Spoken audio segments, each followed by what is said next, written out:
Hello and welcome back to the Awakening Philosophy podcast. My name is Jed and we are doing philosophical midwifery today. Now this should be the first video up on YouTube since my break that I've had over the holidays, summer, Christmas, New Year's holidays. So welcome back to those people who are following along on YouTube. Welcome. And yeah, let's jump into the philosophical midwifery book. Now, recently I've been doing a lot of explaining, reiterating what it is we're doing, because we get a lot of new people coming through the chat rooms on Twitch and YouTube. So that's useful to do, even for our own recollection. So on that note, we are reading the philosophical midwifery book. We're in chapter 2. There are a bunch of categories within chapter 2. Chapter 2 of the midwifery book is called the pathologos, and we are at the section of blame and anger. So we are learning about the role that blame and anger plays in our pathologos, which is, of course, the cause of a class of problems. Perhaps all our problems, or at least the problems that repeat. And to remind us, we read in the first chapter the history of our author, Dr. Pierre Grimes, and how when he was, I think, 17, fighting the Nazis in the war, he realized that he was walking down the same road to fight the Nazi barbarians that the Romans had hundreds of years ago against the barbarians they faced. Realized, holy crap, we're not learning anything. We're not fixing our problems. Why can we be so capable in so many areas and yet be so irrational and immature when it comes to ourselves? That was the question he had, which led him to wonder about the cause of human problems and what blocks us from learning. And, well, this book would be the answer to that question. In the new paradigm of understanding human problems, perhaps in a way that will make us mature and rational when it comes to ourselves, and therefore have to stop repeating the problems of history because we haven't been learning anything. Now we can learn, as well as understand how to remove our blocks to learning and self-reflection. And we're kind of doing both as we read. On the face of it, we are doing part B, which is understanding the cause of the blocks to learning. The blocks to any goal, any meaningful goal or beautiful goal. We will have blocks that come up that prevent us from reaching them, prevent us from reaching them with success, or prevent us from maintaining them once we have reached them. So these are the blocks that we all get as part of the the job description of being a human being. However, once we are free of our blocks, we can ask the question, well, what is learning? If we're free from our blocks to learning, what is the right way of learning? And that's something we're also learning as we go. Because we have to read in this new way. This new understanding of learning, how we need to, learn a new way of learning and apply it to this text so we can learn the art of midwifery, really. So that requires us to reflect on how we're reading, not only what we're reading. So we do that a lot too. We're learning a new way of reading. Now, one of the key features of this way of reading is, ultimately, if it's genuine learning, it should take us from the realm of beliefs to functioning in the realm of understanding. So a lot of other books, especially learning books, textbooks, are given to students so that they can remember them, believe them, and repeat them. But the premise of this book is these problems that we are facing as a human species are caused by our inability to think for ourselves, understand for ourselves, and remain in the level of beliefs. We have to make that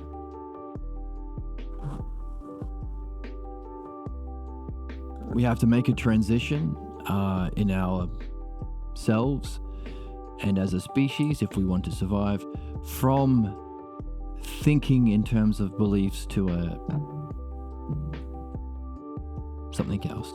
What's that something else? A rational, mature way of understanding for ourselves. So as we read, we're going to learn more about what this understanding is.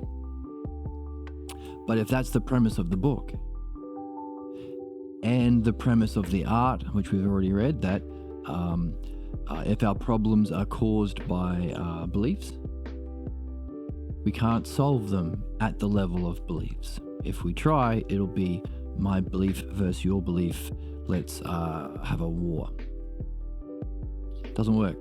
You have to rise to a different level of functioning, level of cognitive functioning, which is above beliefs. That gives you the scope over the former level. So you can use understanding to solve problems caused by belief. That's what we're doing here. And that's Einstein's quote as well: you can't solve problems with the same level of thinking that caused them. So if that's the premise, we haven't been learning anything as a species, and mankind is suffering because of an inability to rise to the level of understanding which is required to reflect on the cause of our problems, understand them, and solve them. Then why would he be writing a book for us to just believe it? That goes against his entire premise.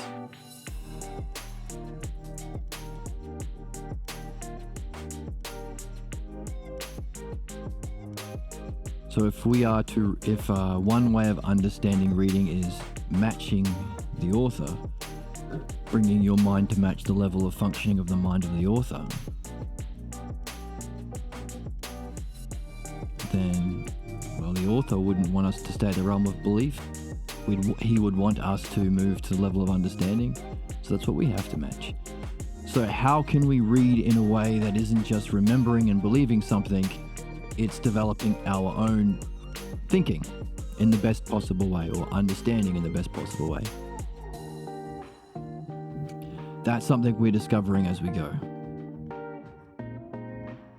We know that we have to take an active role. We have to not just read, but do something with what we read.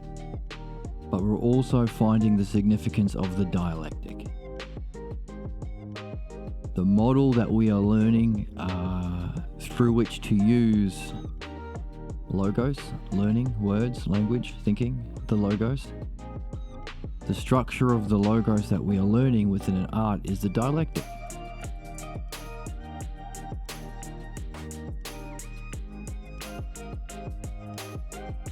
The dialectic applied to our problems in midwifery, but also in philosophy. In that part of the channel, we get messages from Socrates often saying you need to move to the level of dialectic to really be doing the exercise of philosophy, which is a kind of reading. Turn my lights. Change it a little bit. There we go. It's a bit better.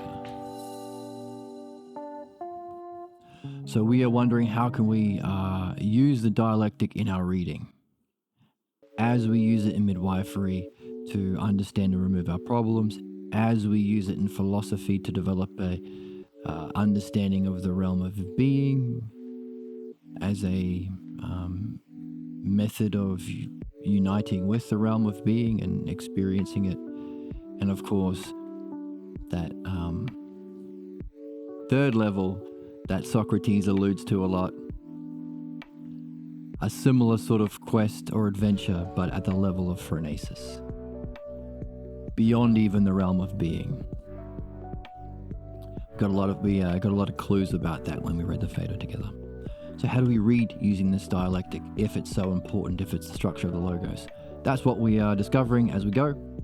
One thing we know is the dialectic has definition, demonstration, division, synthesis, and analysis. There's a synthesis and analysis comes as a reflection upon everything that's come before. So we do a lot of reflection on what we read. We don't just read it and move on. So ousia, the principle of ousia, which is inherent in the dialectic, which is reflecting on the experiences you have.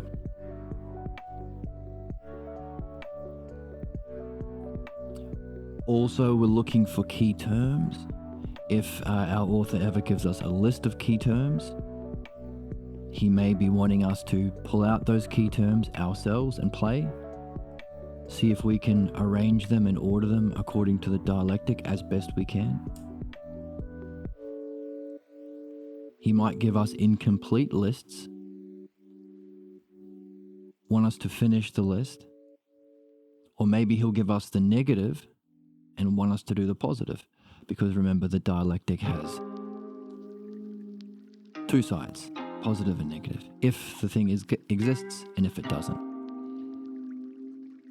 So that's what we're doing as we go. Reading about how to master the nature of the pathologos and how to master the art, which would be the best kind of thing we could do as a human beings, given that it is, number one, a development that can move us from the lower level of thinking to do with images and beliefs. I'm referring to the divided line of Plato.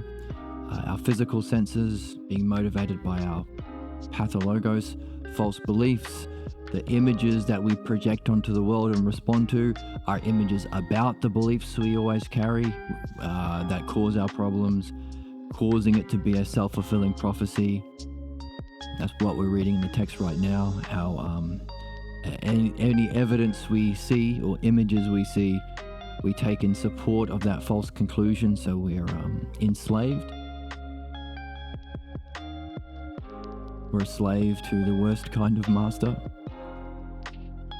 the pathologos, which is specifically against the logos, because the logos can challenge the pathologos. Reality or mind, because its power comes from an image of goodness, beauty, knowingness. And of course the self. The teaching of the pathologos is that your self is inadequate, flawed, to be sacrificed for the good of the leader, usually.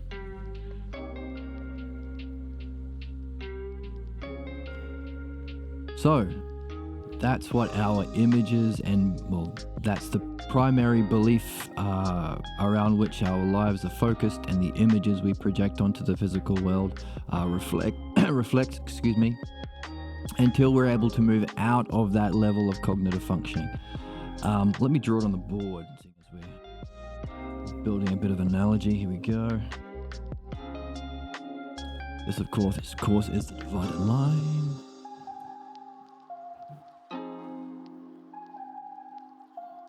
So we have, let's adjust my posture a little bit. Ooh.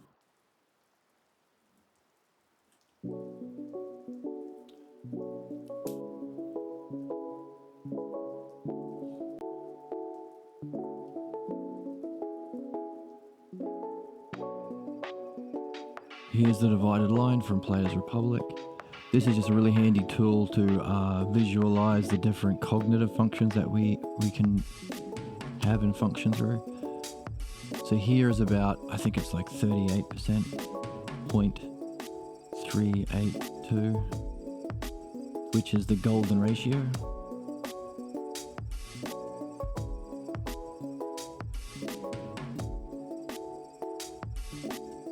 So we divide the main line into these two sections, and then we have the physical realm. Let's put it up here. Physical. Let's get rid of the golden ratio. We don't need to think about that for right now. The point is we divide the line up where it's smaller on one side. That's the physical realm. different realms. And this other one is the intelligible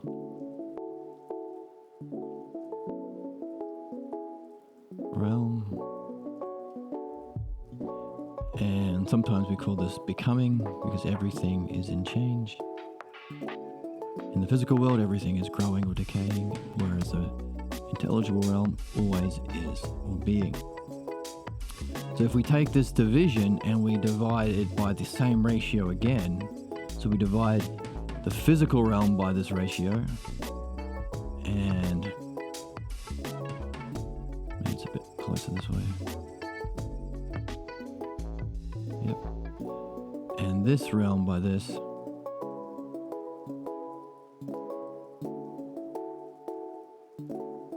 These two are supposed to be equal, by the way. We end up with these two being equal if we use a ruler.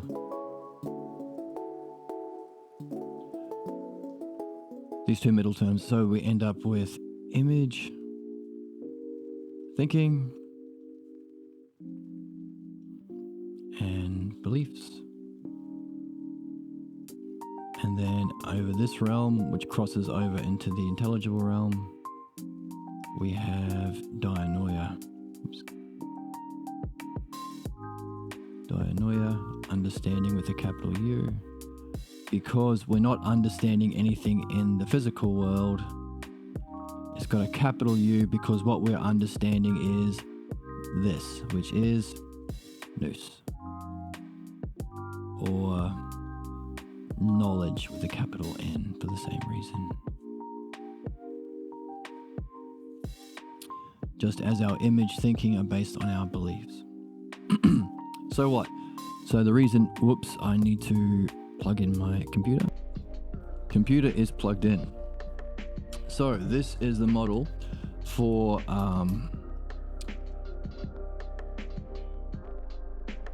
helping us to see that when we do, what we're doing here on this channel, by learning to read and learning to master the content, which would be becoming a master midwife, we are benefiting in a few different ways. The first way, perhaps the most important, is that we are, by understanding the paradigm, the model of beliefs themselves and how they influence human beings in the physical world, what we are doing is moving ourselves from this cognitive function. Let's give them letters. A, B, C, and D. We're moving from the realm of B, where we're thinking in terms of beliefs, into the realm of dianoia and understanding.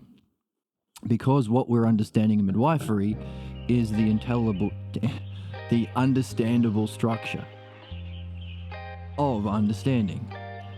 So we can ourselves move to this level of thinking. We're talking about causes and principles that exist here in the intelligible realm, which is a new way of thinking. Not a lot of people think in terms of causes and principles. If you come across someone who likes to reflect on important things and trace them all the way back to the causes so we can understand the thing properly, that is a rare person and a special person. Equally so, when they try and understand topics, they refer to principles and want other people to think in terms of principles and have integrity and not contradict themselves. So they also think in terms of principles as well as causes. Well, they are an extra special person. Make sure you become friends with them and invite them to coffee. What makes them special and rare? Because most people operate in this realm. Why? Because the pathologos, which is a false belief, is just that powerful. It's so powerful that it is the cause of human problems. So, by reading this together and doing our best to understand and master it and use it, we are going from here to here. We are developing. The closer we get to this, the more we gain intelligence. So because the dianoia understanding is about, like this arrow here, it's about nous, we are moving even closer to nous or knowledge. So Socrates points out in the Republic, this is intelligence itself. It's the object of knowledge in the intelligible realm. But also it has the quality of ousia, which means its existence isn't physical down here in the physical realm. Its ousia means it can reflect upon itself, and that's how it maintains its existence. So you can say what we are doing to move from here to here is a kind of ousia. We're reflecting on ourselves in the highest way humans can. Reflecting, on what blocks us from our most meaningful goals. Reflecting on, as we said, principles and causes to find the cause. This is self-reflection. As we get closer to ousia itself, we are participating more and more in intelligence itself. So by learning this, we are moving to here, which makes us more intelligent. The greater we participate in intelligence itself, the more intelligent we become. So that's the first benefit. Our, what would you say, mind growth, our development, intelligent development is what we benefit, how we benefit from this game we are playing together. Number 2, from this level of functioning, we have the option to, if we want, look back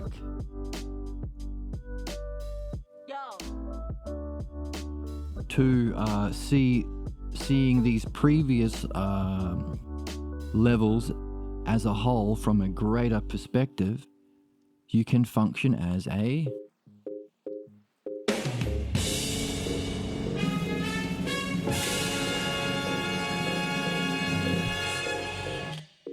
midwife, a dialectician who can ask questions to people who are stuck here, suffering because they're in their pathologos beliefs.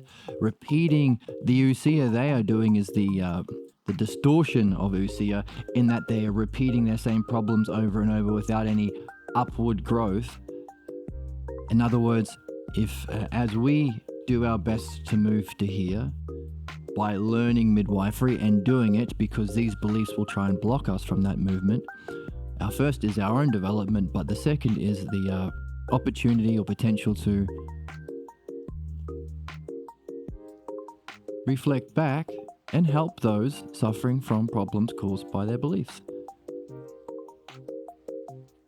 So you can function beneficially, more beneficially.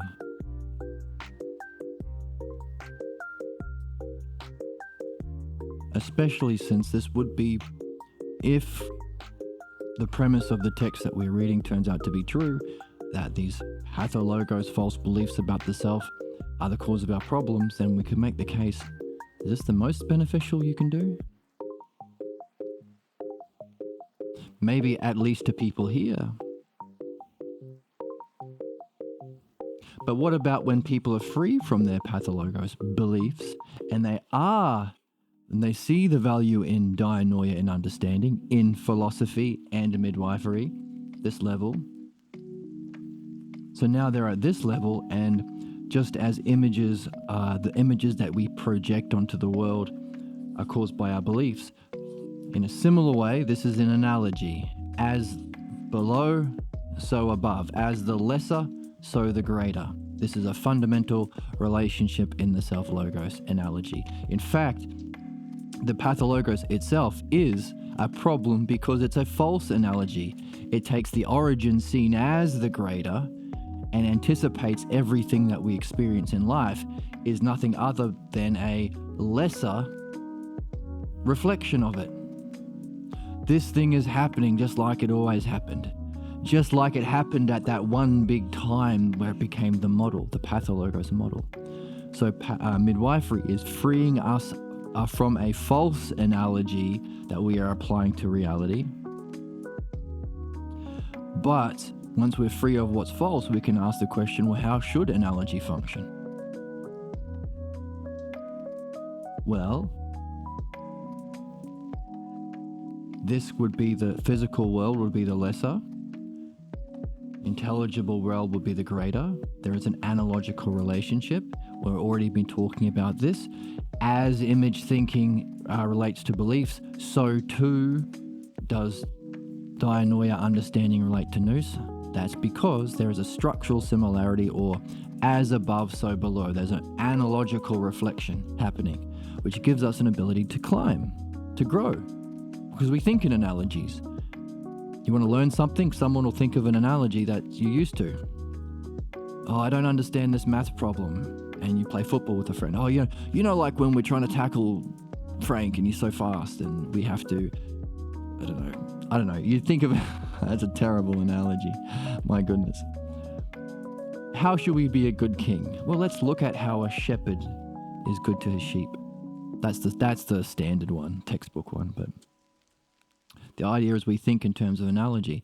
So, what does this open us to? Well, if we saw that the best thing we can do in the physical world is realize that the images that motivate us, the images that we project onto the world that causes our interpretation of the physical world, are reflections of fundamental, unsuspected, because they weren't put into words, false beliefs about ourselves and reality that cause our individual suffering and the problems of mankind.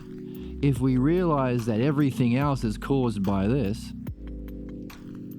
then we realize, well, hell, the point of the physical world is to point to this.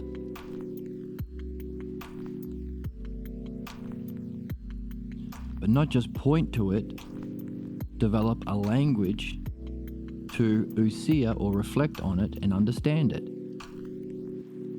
In other words, the solution or the,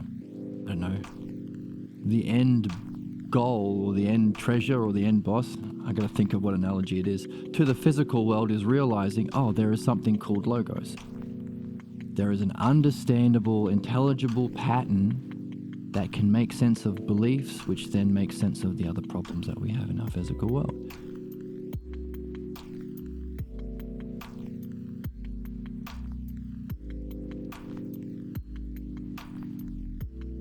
Allowing us to therefore ask the question, hang on a second, what is that?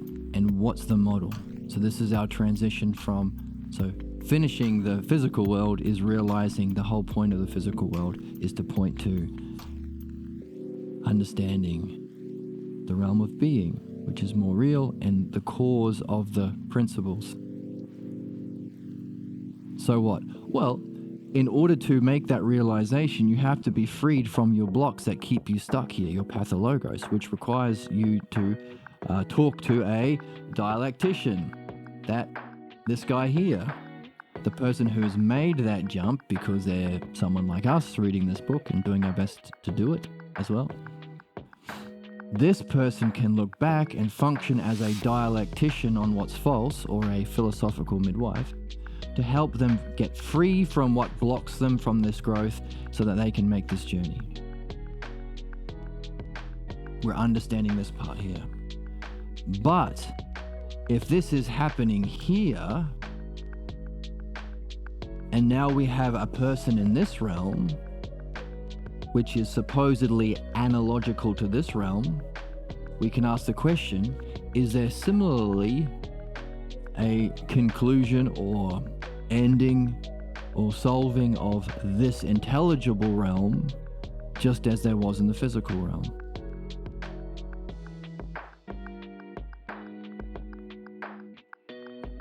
And just as it was, we can recognize the logos, which we then take with us, and we use the logos in the next realm. So the best, or it's called the hyparxis in philosophy, the the solving or the best aspect of the previous realm also sticks its toes into the next realm.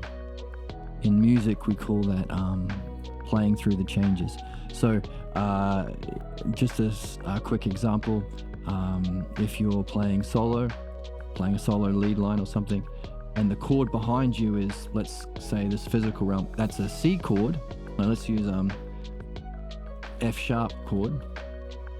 You play some notes which fit in that key, but there's a certain note that might also exist in the next chord, say an A minor. So if you can hit that A minor in this realm, you can hold it as the chord behind you changes, but you've taken that note with you into this next realm, which can begin the solo or the melody line over the next chord. It's called playing through the changes. So continuing the story as the chord changes change in the background. So that's a fun analogy to explain the idea of, hyparxis, or the top of the pyramid. Shiny. Which allows for the transition into this. Now, keep in mind, whatever that note was in F sharp, maybe it's a resolution note, but in this new realm of A minor, maybe it's not a resolution note. Maybe it has a different functioning. Maybe it's a tension note. Similarly, the logos that we are led to master with help of a midwife, which is what we're learning to be, can be used to understand the principles and causes of our false beliefs to free us up. But once we're free, what do we do with our freedom? Once we're free from being stuck in the rut of the same negative internal dialogue and negative states of mind and repeating self-sabotaging patterns. Once we're free of that stuff, what do we do? Well, this logos here, that was the hyparxis, that was used in midwifery, now functions in a different way in a higher realm. You can play through the changes. So here we're using the logos to understand the realm of being in philosophy. Now, Socrates also points out, by the way, at the end of Book 6 of the Republic, where he gives us this divided line, Socrates gives us a hidden puzzle. The divided line isn't complete. You need to finish it. That's a puzzle that a lot of people don't see because you have to be reading the Greek to appreciate the clues, which we can do now thanks to the Balboa translation. One Balboa in his family translating the actual ancient Greek and keeping the ancient Greek so we can always look it up for ourselves. That was necessary to recognize that this is actually a puzzle, what's over here. Now, anyone who's been following along with our philosophy reading group, or let's say the Phaedo, which we just went through, might recognize these as the 3 stages of learning Socrates talks about. Philomathesis, the movement from here to here. Actual philosophy, which is the logos applied to nous. But there's a third level. What's here? And is there something here?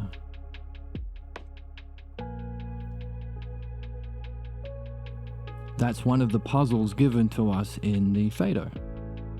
Because Socrates says, normally people going back and forth within these in evolution. But if you can reach here, you finished your job in the cycles of reincarnation. So the metaphor Socrates uses is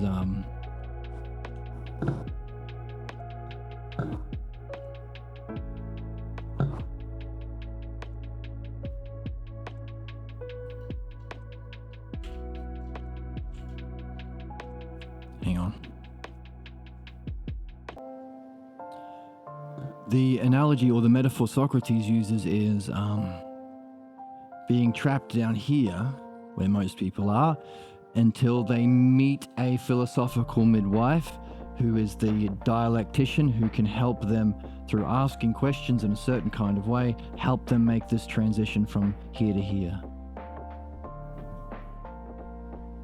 by freeing them from their problems that bind them there. But most people don't come across a philosophical midwife.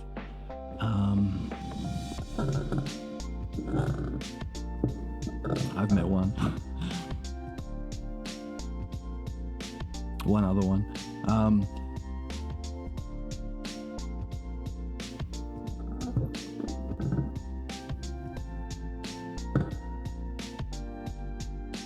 So Socrates says being chained here is like being chained, literally chained, in the Phaedo, and you can escape your chains, but also you can escape the prison, which is this movement here. So what? So this is the third way in which we're benefiting from reading this text the way we're doing. The first one is we are moving to a higher cognitive function, being able to, we're learning, we're developing, we're becoming more intelligent. Number two is we have the potential to look back and help others make this climb by operating at this level of understanding, not beliefs, but understanding the principles that beliefs either accurately reflect, like beauty and justice, or don't, and therefore need to be addressed with the logos to become free of what's false. So it's the second thing, we can act more intelligently and beneficially. But also we are gaining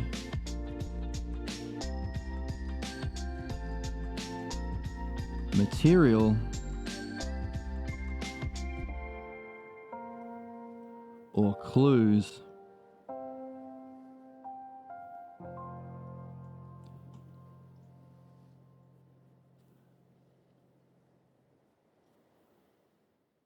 to put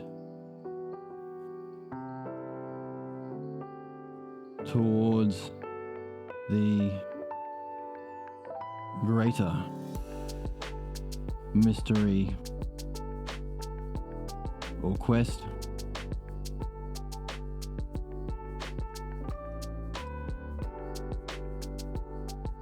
through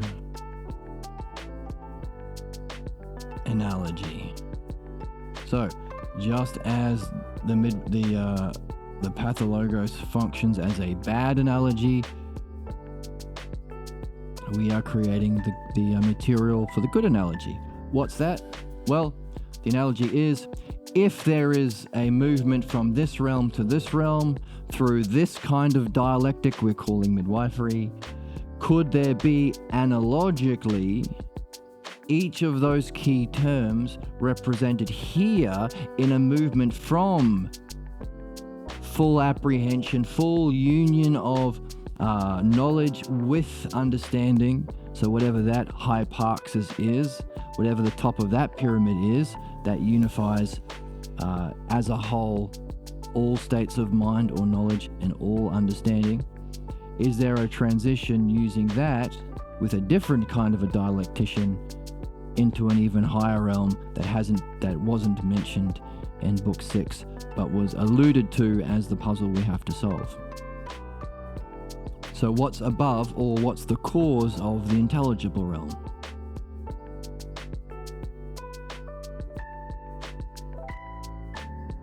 This is where we start wondering about the self.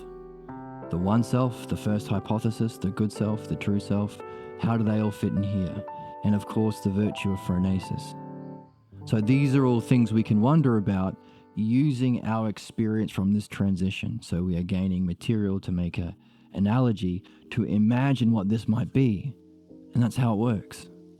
Just as we are using the logos in philosophy to imagine what beauty itself is, or justice itself is, not to get it right, but to get close enough to the target with our... That one's dead on. So that if we are genuine and getting close to the target, maybe the bullseye lights up for you. It comes to light for you. You are able to apprehend the pattern that already existed in self. This idea of learning as a remembering is what we are reading at the moment in the Meno, and what Socrates is trying to help Meno to recognize. So, those are the three basic levels of benefit we get.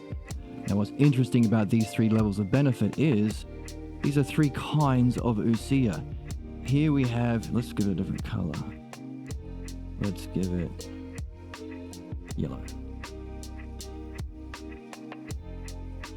Here we have ousia. That's that principle that gives the essence to the thing that exists, nous.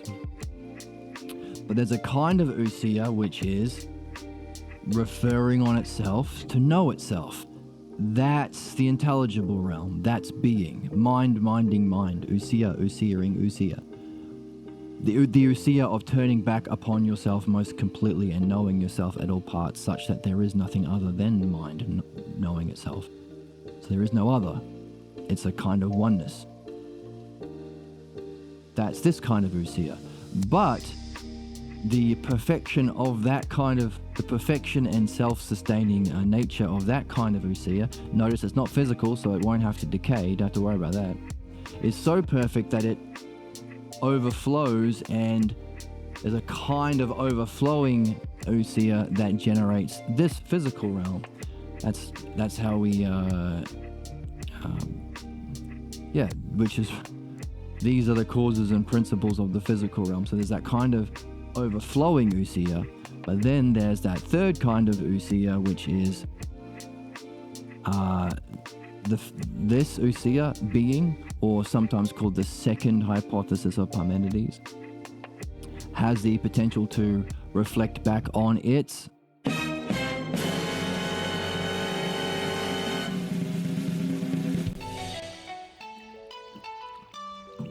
cause, to discover where it gets its existence from. Vitality, sustaining. What are the principles that had to be in place for it? Even the greatest possible experience of mind completely knowing mind. So it's a kind of ousia that is self-sustaining, but then doesn't unfold this way, but self-sustaining and reflects back on its more primary cause. That's the direction we always look to as philosophers.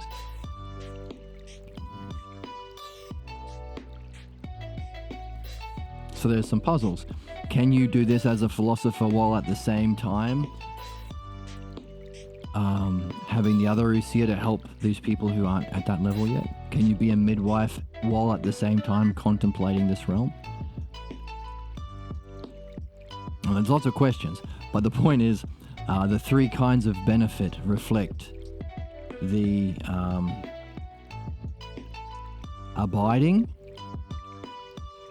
the three principles of self that we get from Socrates, which is, and of course Proclus.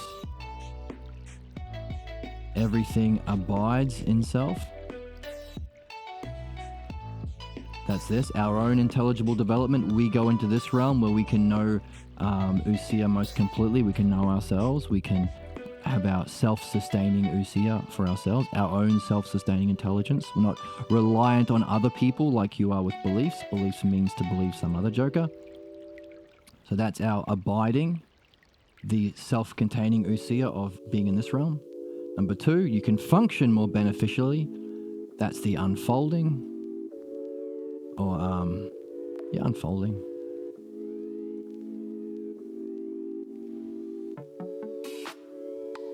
And we are unfolding in the most providential way, the most beneficial way from that first kind of ousia.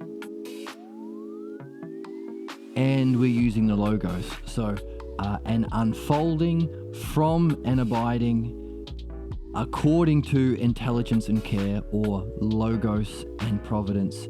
That's the characteristics of the third hypothesis. So this kind of benefit that we get can also reflect the third hypothesis. Keep in mind, the first, second, and first hypothesis are all the good ones.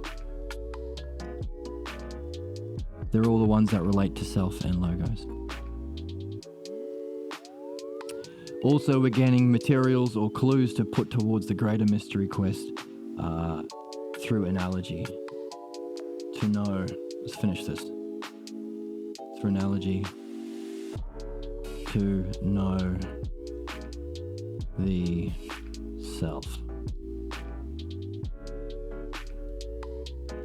That's here. So, everything abides in self, everything unfolds from self into self, and everything, wrong color, returns to self. Abiding, unfolding, and reverting or returning. Let's say return.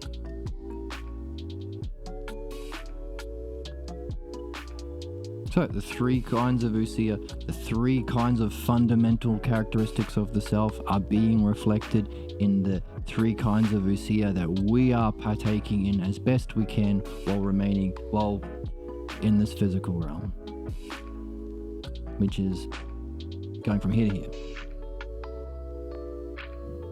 That's why we're doing it. And the consequences, of course, with those three levels of benefit, you're going to be happier, especially having been removed from the suffering that you've been living through, because you are unsuspectingly or blindly repeating your same problems over and over and over. So it gives us, but also human problems.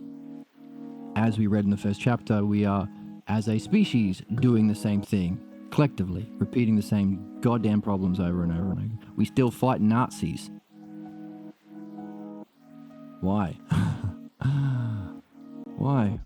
Why haven't we understood the causes and principles and preconditions for Nazis so we can adequately address them and provide the actual midwifery to find why they got their specific allegiance to Nazism, as well as encouraging them to use their own development of self-reflection to free themselves from their beliefs, to wonder about the principles that are actually true and worth fighting for. Of course, the kind of fight will be a psychic battle with the logos against the counterattacks of your pathologos. So no need for murder and genocide and inequality and stuff like that, because the real fight is this: making the jump here, making the jump to here, and also making the jump here. Abiding, unfolding, with providence and care, with understanding and care, providence and logos. Unfolding with care and intelligence, abiding in intelligence and care itself, and returning to the source of all intelligence and care, the self.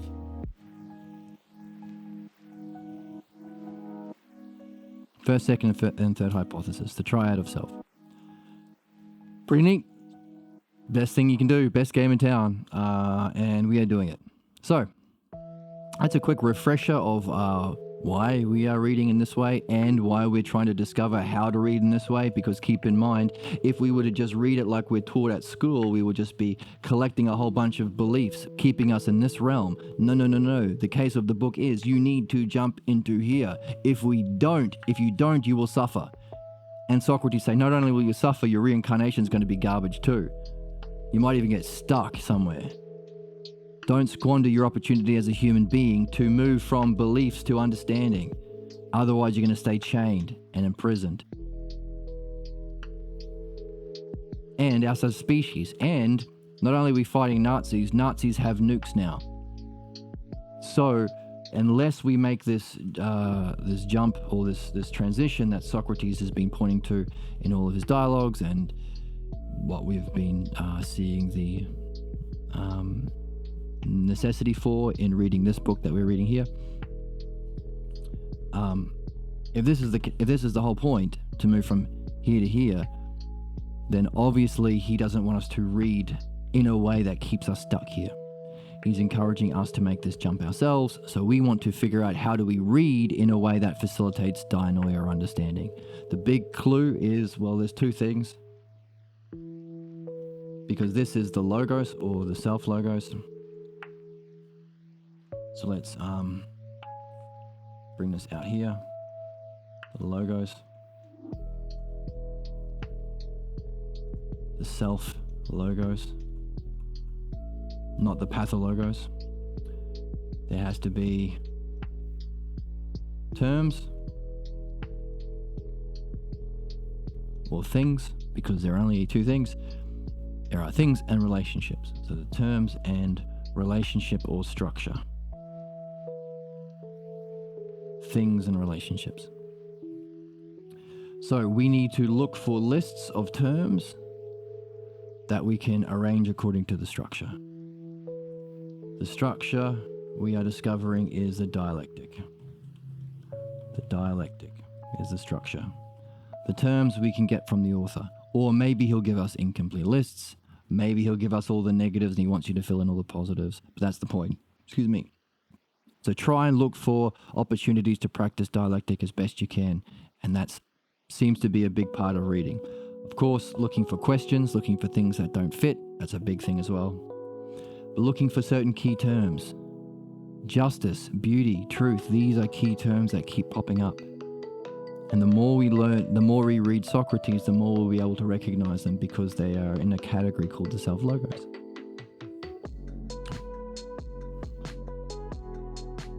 So, learning to read and gaining the benefits, and in learning to read, we are also learning the very art that we are reading the book in order to master. So we're reading the book to master this art, but also, in order to master the art, we have to read it in a different way. By the way of reading is also the way of doing that art that you're reading for. So, if we are reading with that level of integrity, we're being coached in a kind of way. Or we can understand even that using the dialectic, which is what we are defining, what we are defining as we read. We are also demonstrating. Let's move this over a little bit.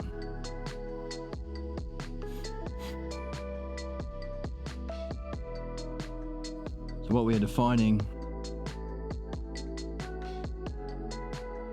when we read, capital R, because it's a special kind of reading, the best kind. We are also demonstrating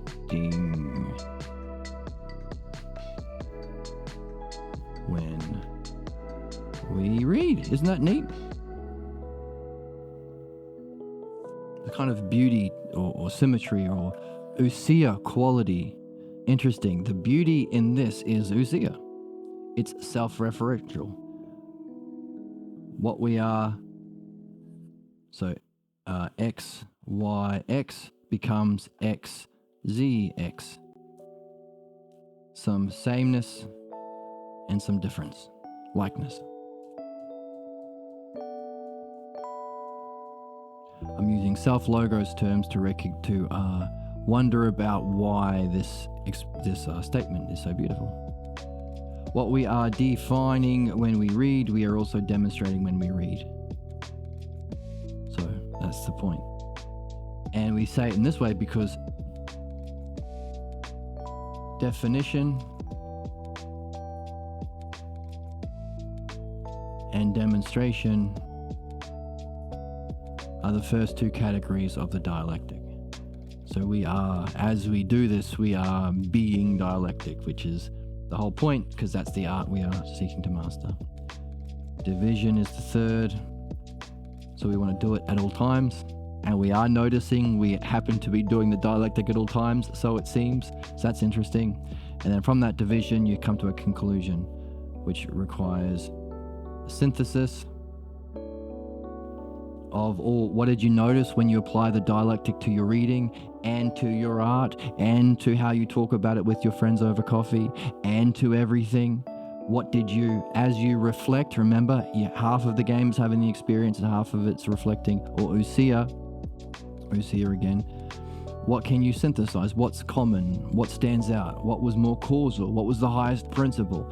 Something that unifies all those divisions of your demonstrations, of what you're defining, that synthesis, and then you take that synthesis and you do something called analysis, A-N-A-L. Whoops.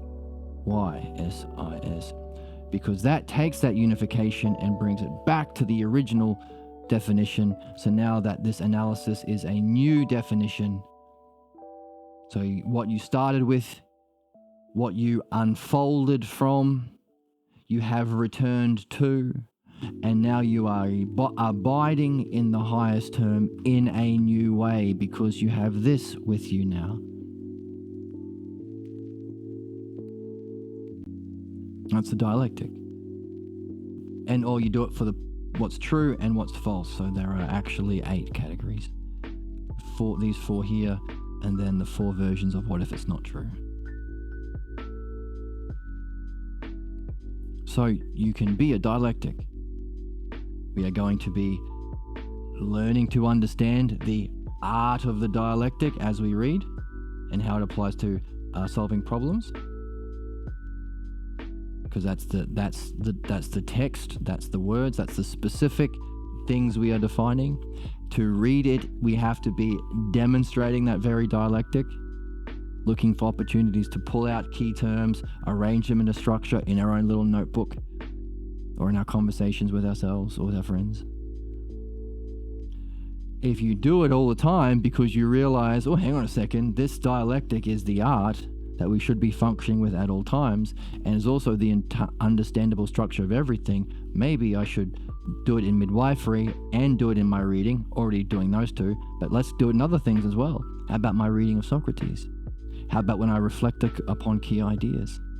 How about when I think? After you've done the division, you can reflect, ousia, synthesize that. Did you learn something from having done that all week or all day? Therefore, can you take that new insight to get an even better definition of dialectic? Yes. And what do you do with that definition? Carry it with you as we read next episode of this read along. And the book is going to give us more terms that we have to pull out and then organize and then reflect on and then come to an even greater definition as we read. So what? So we can be a dialectic on many levels, which is neat.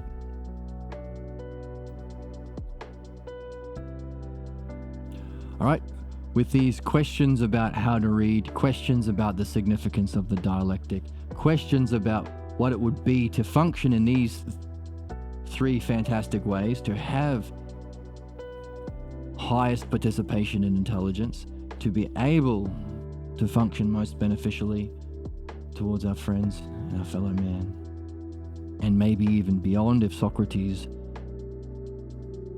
has something important to say about that in the Phaedo. It could be, if it's an art that is principle, to do with principles and causes beyond the physical world, it might be the kind of art that we can take with us, and therefore the rational thing we should be spending our time doing as human beings, given we have a limited amount of time on the physical planet. So if we're here to learn anything, it better be something that applies beyond the physical. The dialectic, so it ticks that box. So not only are we able to function more beneficially to our friends and family and fellow men in this life, but also beyond, to ourselves in whatever dimension we find ourselves in. So what would it be like to have those 2 things?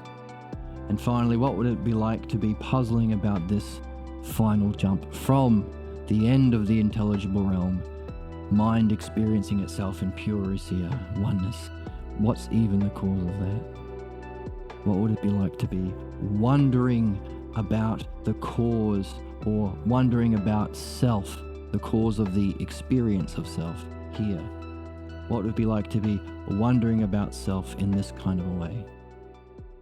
Using your most meaningful experiences and understanding from this reading to create analogies to help you wonder in a more directed fashion. What would that be like? These are the questions we have. These are the questions we're going to take with us as we read. I'm going to take a quick break to top up my coffee cup, and we'll be right back to continue our reading.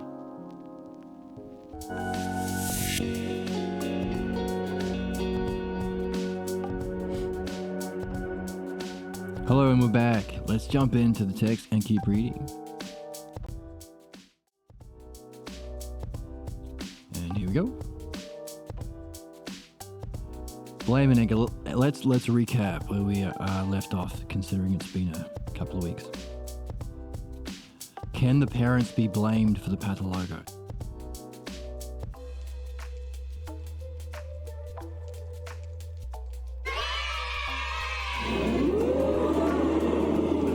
Don't know why I pressed that button. Are they it was an accident. I meant to press blame. Are they responsible for all this duplicity? Remember all the things that were involved in setting up the preconditions for us to accept this belief the way that they wanted us to accept it. False belief about ourselves in the world. Are they responsible? Should we blame them? Before we explore this issue in terms of philosophical midwifery, let us review a few things. What is blaming? One of the questions we are carrying. What is blaming? Whether we confront others to condemn them for any reason, we are trying to convince them that they are primarily responsible for some bad state of affairs. So the first thing we recognized to do with our question, what exactly is blame, is single cause. Now you might remember this as baby brain. Some people call this way of thinking baby brain, where you can only make one step of reasoning before your pathologos is shouting so loud you get angry. These are the sorts of people who are manipulated by fascists and cultists, religious people, because they offer a single cause explanation for a series of events.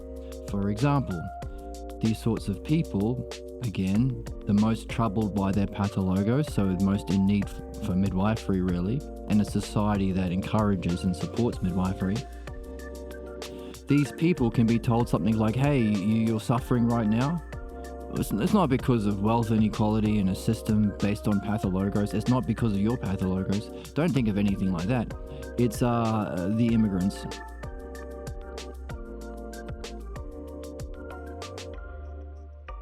And you can ask, well, hang on a second. I know that the fascists and the right wingers and stuff, that's their game. They offer a baby brain, single cause, one step explanation for things that is stupid and is wrong in order to manipulate people. We know that.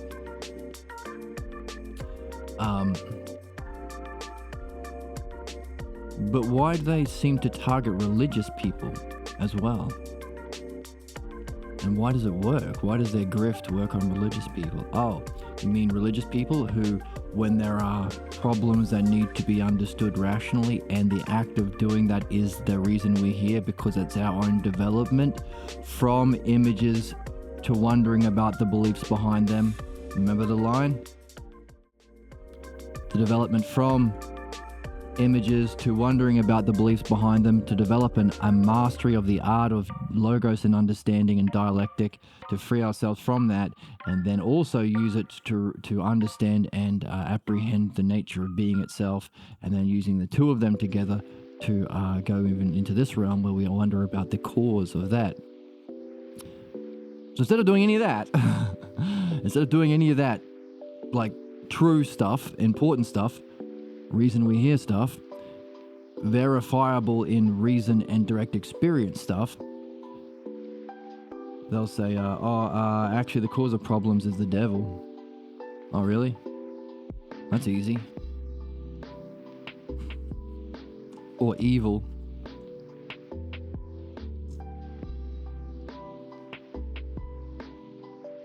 Which is handy, because if you've already been trained to understand the problems in terms of good and evil, all a fascist has to do is say, immigrants, they're evil. Chinese, they're evil. TikTok, it's evil. And then even though it's false, they can be manipulated to direct their anger at those things instead of the real cause of human suffering, which includes the pathologos. So we're gaining a better understanding of baby brain people. One aspect of blame is this: a single cause. When of course we're learning there are many causes, including pathologos, including psychological causes. And there should be a cause that we even have to experience the pathologos. If it's true we live in an intelligent and just world. Okay, primarily responsible for some bad state of affairs. Calling one, here we go, evil or bad, or having a flawed nature is another way to blaming others. So that's even, by the way, this baby brain explanation. You don't even have to do anything bad. You've got original sin. You happen to be born Palestinian. They're evil. Here's a lovely genocide up your asses. Right? Baby brain stuff. But also, very immature and irrational for us to let the baby brain people be in charge of the guns.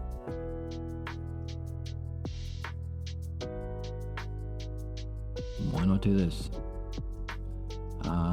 Of course, the answer to that is pathologos. There is no rational why not. Everyone would win.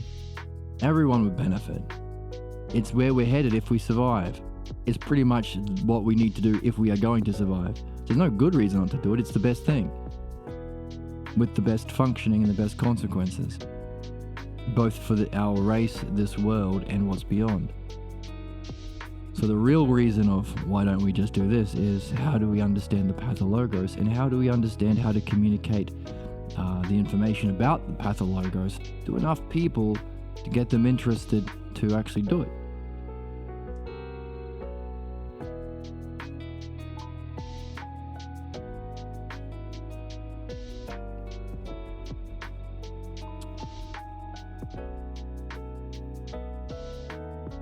When blaming is successful, the blamed experiences a sense of their own worthlessness, kind of like the origin scene. All of that duplicity was for them to accept a bollocks belief about themselves not being good,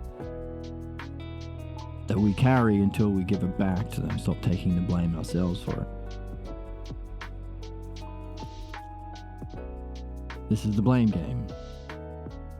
Very easy to see if you're a Christian. Because there's this thing called reconciliation where you have to go in a box and talk to a priest and say, I'm so bad, I did all these sins. Do you feel bad? Yes, priest, I feel so bad. Good. Now, yes, say 10 Hail Marys. And then that is enough suffering for you to balance the scales.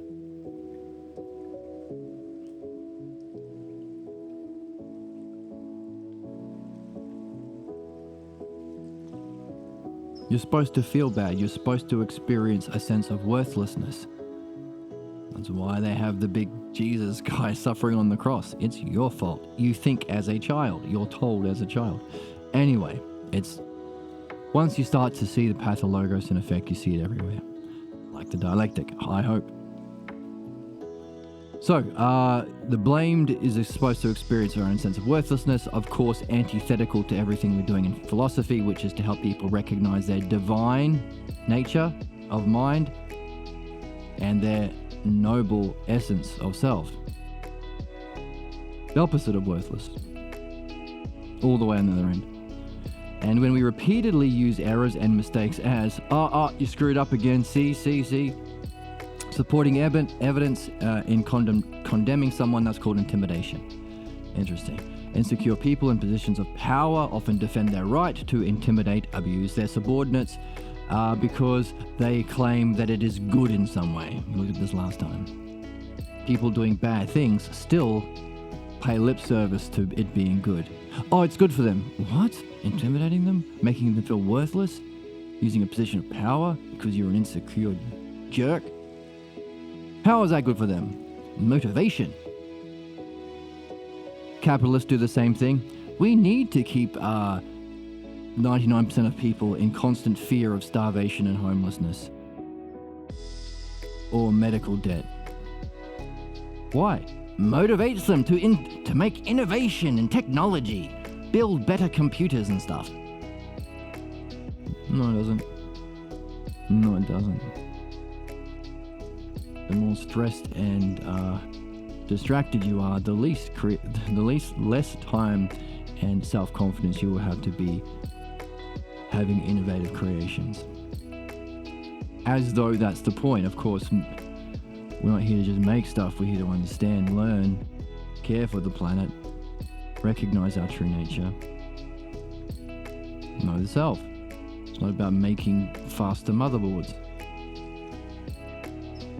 Nevertheless, this lie that we need to be inspired by oppression is given in any field. We saw that last time.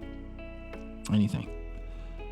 Even the Crusades. We need to be torturing these people to death because it benefits them. It brings them closer to God. Mother Teresa, famously known for somebody who abused the sick and dying, kept them away from medical equipment, tortured them through unsafe medical practices because she thought the suffering would bring them closer to Jesus, who also suffered on the cross. Now, of course, we can recognize that as a pattern, but what we're learning here is there might be an underlying principle behind that. For Mother Teresa, it's a certain kind of punishment. For a petty tyrant at a boss of some company that you work for, different kind of sadism, enjoyment of the suffering of others. But the principle would be they're slaves to their pathologos. Their particular pathologos will be unique to them, though. And also is their puzzle to become curious about and hopefully jump into this game. They need to motivate them to perform their assigned tasks. Oh my God, assigned tasks. Ew, yuck. However, when adults experience intimidation, they do not thereby gain a pathologos because they have sufficient experience to recognize these strategies for what they are. When we were a kid, we were gullible. We didn't know any better. We believed the sense of self-worthlessness when people point to random things or mistakes, which are normal and important and good and gold if we're reflecting and doing Usia, points to mistakes as evidence that you are worthless. As adults, we know that that's just a jerk boss being a jerk boss. Welcome to capitalism, where we say democracy is great, but every single business is actually not a democracy. You can never be voted into CEO. It's a tyranny. We recognize that. As babies, we don't. And we believe that that self-worthlessness, and we carry it with us unsuspected until we put logos on it and address it.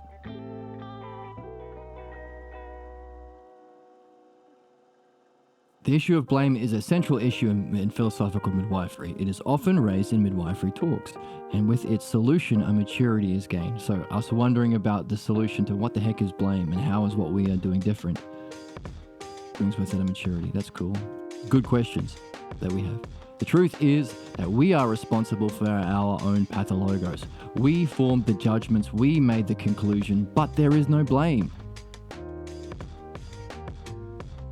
Blaming others is an empty charge because we framed the pathologos ourselves. Equally so, blaming others is pointless because at the time, we didn't even know we concluded as we did, let alone them. Sorry. Blaming others is empty charge because we framed the pathologos our certain way. Blaming ourselves is pointless because we didn't know any better. We didn't even know that we'd come to that conclusion. That's why it's our blind spot. So So in the end, what can we say but that we are responsible, but the conditions for blame are absent?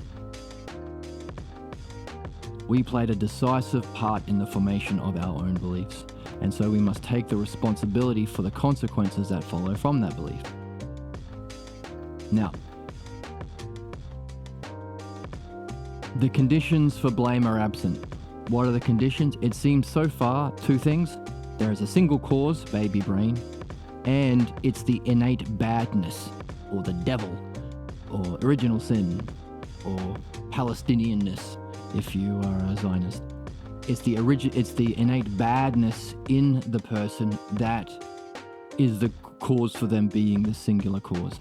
That would be needed for blame, and it's absent.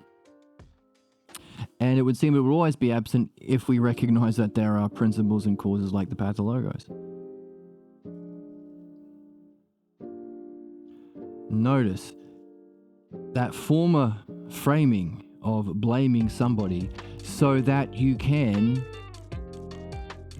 play out your pathologos. This shows us what we talked about at the start. Okay.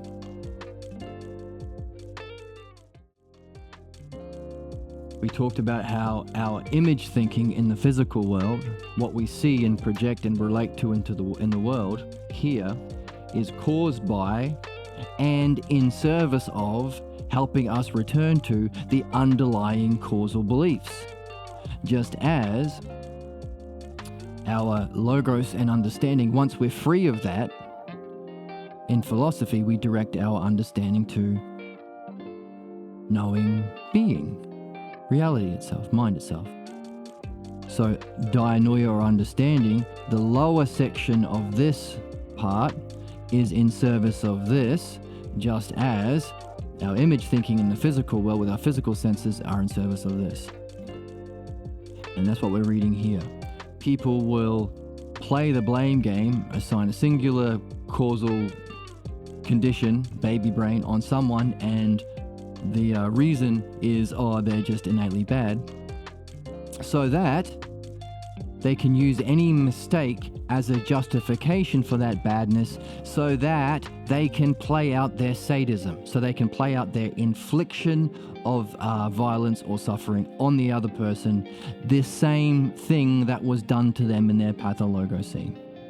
That's their flavor, it's their pathologos. In other words, everything people do in looking to catch people making mistakes so they can jump on them is only because they want to jump on them. Because that's the high state of our pathologos beliefs. Because when we were being jumped on, that's when our parents looked the most knowing and wise and stuff. And as far as we know, that's the height of knowingness and wisdom. And maybe even love. Until we realized that's garbage. They only had an appearance that we didn't know any better about because we were babies, but really what they were imitating is here. So they were completely off base. They're saying the opposite of the truth, but also once we're free of their garbage, we can actually ask the question, what is beauty and justice and truth and knowingness, that we should actually listen and carry it with us. So that shows us that until we free ourselves through philosophical midwifery, our acting and our thinking and our projection will be in service for us, creating the conditions for us to play out unto others the pathologos that was done unto us. So on Twitch and stuff, they call it clip chimping. There are some people who hate watch other streamers so they can catch them making a mistake or catch them saying a word they can use out of context, so they can justify the original blame. They are innately bad, and they are the cause of this bad thing that we don't like. And all that's just the big dance, the big role play, the big cosplay, the big, what did we say before? Duplicity, in order to justify them doing the punishment. It won't make them any better, because this is what actually makes people better.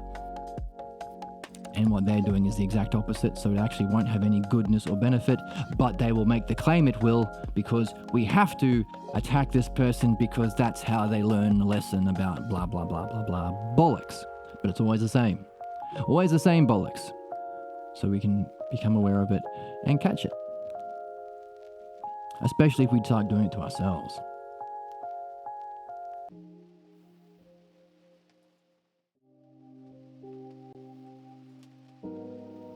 So, within that system of looking for someone to be wrong so that it justifies a diagnosis of innate badness so that you can punishment, in that system of pathologos, the idea of taking responsibility means, let me do my pathologos injustice to you. You're bad, take responsibility and allow me to poke you in the eye or whatever game the individual has. But here, responsibility is different. If you can't blame anyone because the conditions for that are absent, what would it mean to take responsibility for your own conclusions about self that you didn't know that you made and was based on duplicity of others? Nevertheless, you made it, you framed it. What would be your responsibility? I know, to suffer. I know, to suffer and never change it, like what everyone does. Distracts you from actually understanding the cause, your pathologos, by inflicting further suffering and feeding you lies. Oh, it's not because of a pathologos, it's because you suck. You're a bad student. You're an illegal immigrant. You're a heathen non-believer. All bad. Always. Obviously so once you see it. But what would responsibility be without blame?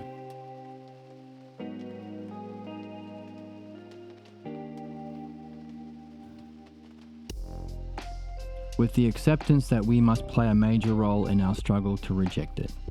That would be it. Take responsibility for this thing that's not your fault, but you still did, would be doing your best to undo it. That's your responsibility. Not to suffer. Not to be a slave to the pathologos infliction of others under the guise of punishment. But to play the game. Some people argue that blaming should be defended. Oh, who are these people?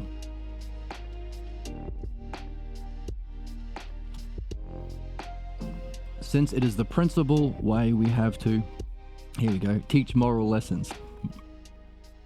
The wonderful moral lesson that when somebody is given an opportunity to reflect on their pathologos problem by having a mistake, distract them from that in every possible way you can. Physical pain, psychological torture,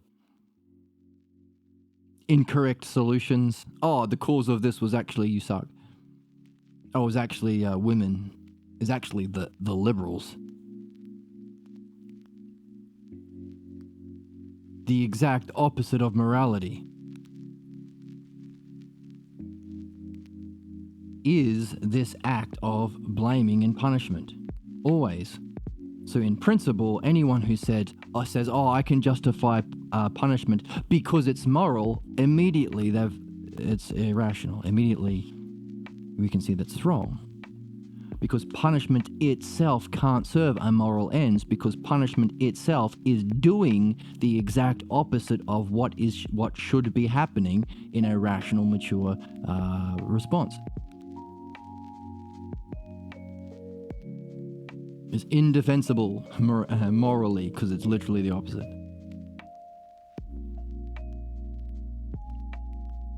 Now, it's important to understand so we can recognize it when it comes up. But the real question is, hey, by the way, at what point were you triggered? Where you decided to act this way? Who are you copying? And in service of what? Let's say we left you in a room with no cameras with this bad person you've caught out and proven that they're a bad, naughty boy. Let's say we leave you in a room with them, what would you do? Obviously, we're not going to let that happen, and obviously our society would be more sane if we had the conditions within society where that can't happen. Fascist businessmen and CEOs under capitalism being able to abuse their employees without any oversight. It happens everywhere, not just there. Hey, every house with a kid. Nevertheless, when they do act in this way that we recognize is in principle immoral, but they use morality to justify it, you ask, what would you have done? We're not going to let it happen, but that can be clues. Oh, you wanted to really punch them. You wanted to really sit them in the corner and tell them how worthless they are. Interesting. There's a reason why you wanted to do that over an infinite amount of other things. That's true morality. That would be true responding to a bad, immoral action in a moral way that can facilitate reflection and understanding on... I've lost my sound drops.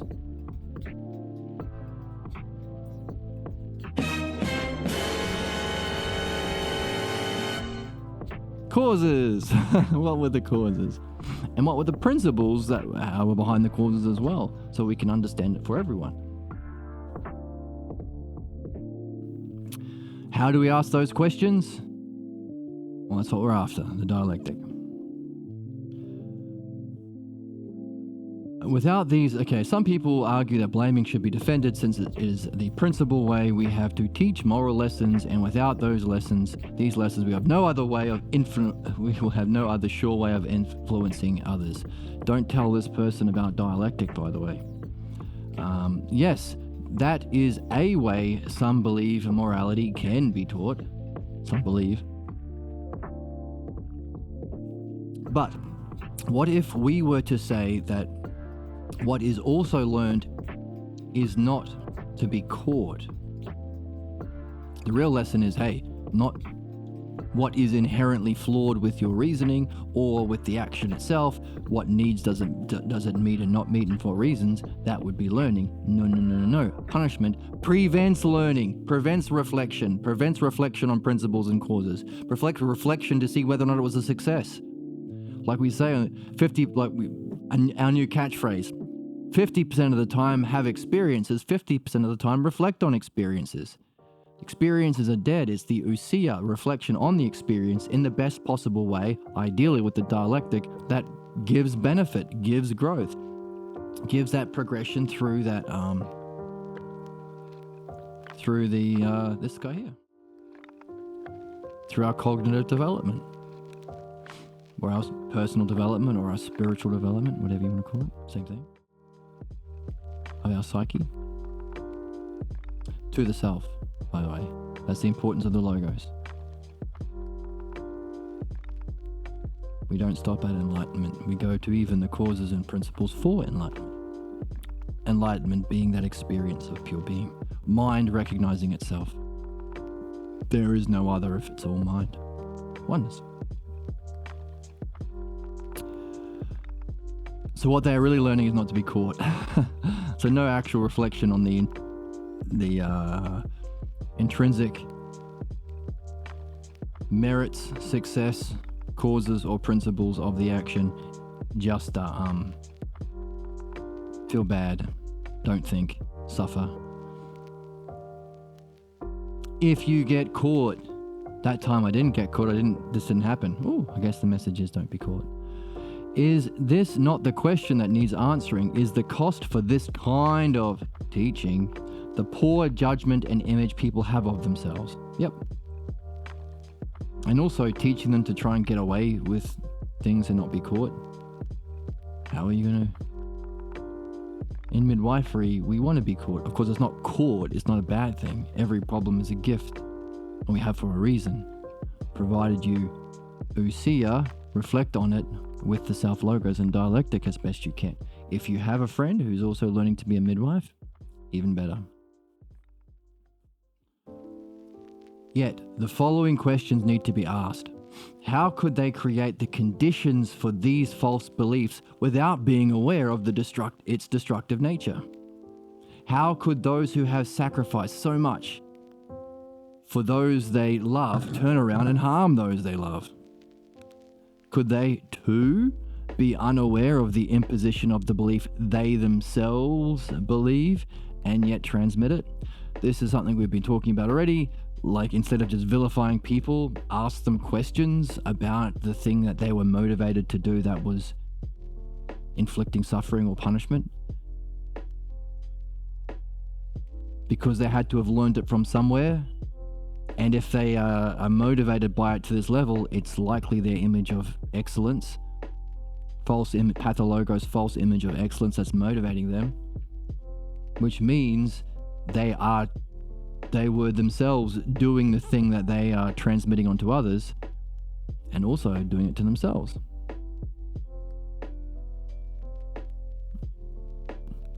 And how they relate or think about or relate to themselves. So, equally so, the people who gave it to us, were they also unaware of the imposition of the belief they are carrying without realizing it, and believe it's true and transmit it? We can say that those who created the conditions for the pathologos were no more aware of its presence and role than its victims.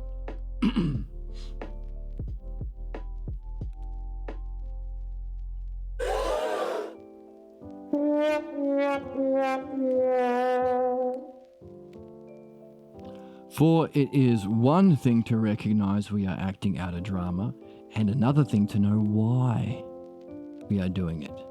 Ignorance is no excuse, as it is said. Yet if one is ignorant of what one does, can one really be blamed for doing it?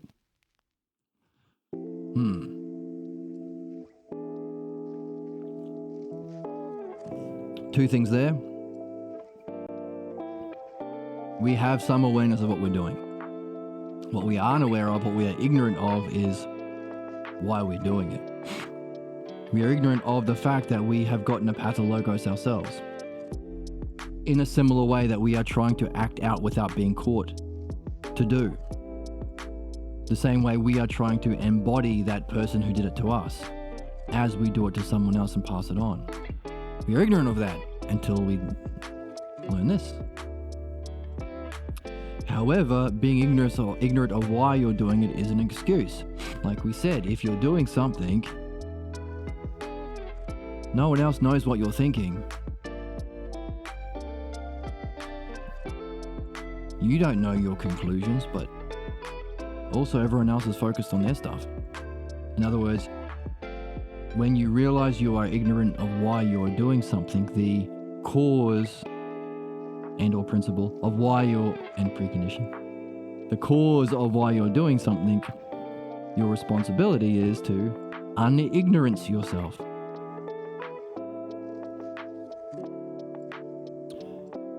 Now, that's kind of why I have this channel, because the activity of un-ignorancing ourselves is this. And I don't see this talked about on the TV shows. So for me, it's important to share information about the existence of the logos, that it's the same thing that Socrates shared 2,500 years ago, but because of the pathologos forces in human history that seeks to counter-attack and kill the logos because it threatens its existence, it's been buried for 2,500 years or 2,000 years. But for the last 50, we've had this book, which has rediscovered it. Rediscovered the understandable, provable, definable, and demonstratable model for understanding human problems, allowing us to understand the cause sufficiently in a certain way through the dialectic that we're learning in order to become free of it. So this is our responsibility to do that. If you're ignorant, again, it's not blame, but your responsibility to do this. Makes sense to me. Everybody, everybody in chat, if it doesn't make sense to you, press 2. Oh look, there's no 2s. makes sense to everybody.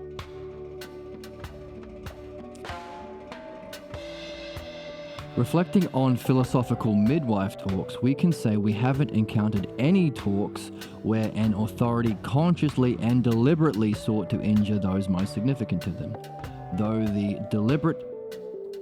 the deliberate transmission of the pathologos. Has never been conscious or deliberate. The underlying theme that runs through each pathologos transmission is a kind of rule that we do to others what others have done unto us. There we go. There's the rule. It is not a right or a law or a commandment. We're not doing it because we're told it, because we must show our holiness by remembering this commandment. But it's a kind of bond, a bond of the pathologos. It's a negative thing. We don't want to do unto us what was done to us. It gives the family an appearance of unity. Again, what's the principle? We seek unity. Oh, neat, that can lead us to philosophy.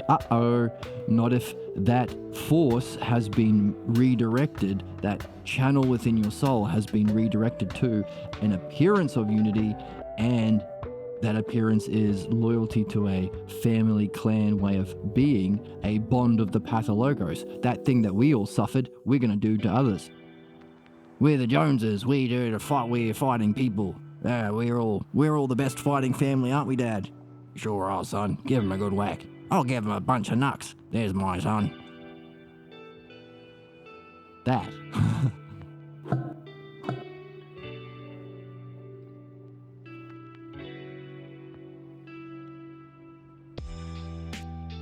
The appearance, a bond of the pathologos and an appearance of unity based on that bond.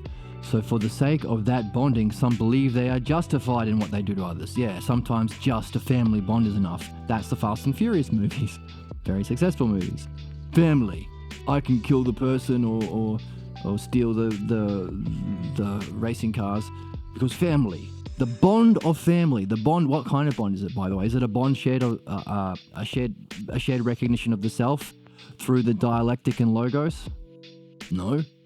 Is it a shared appreciation for mind because we all have consciousness, and it what really unifies us in the highest experience of mind knowing itself that we get through, again, the dialectic and logos? Is that how you're bonded?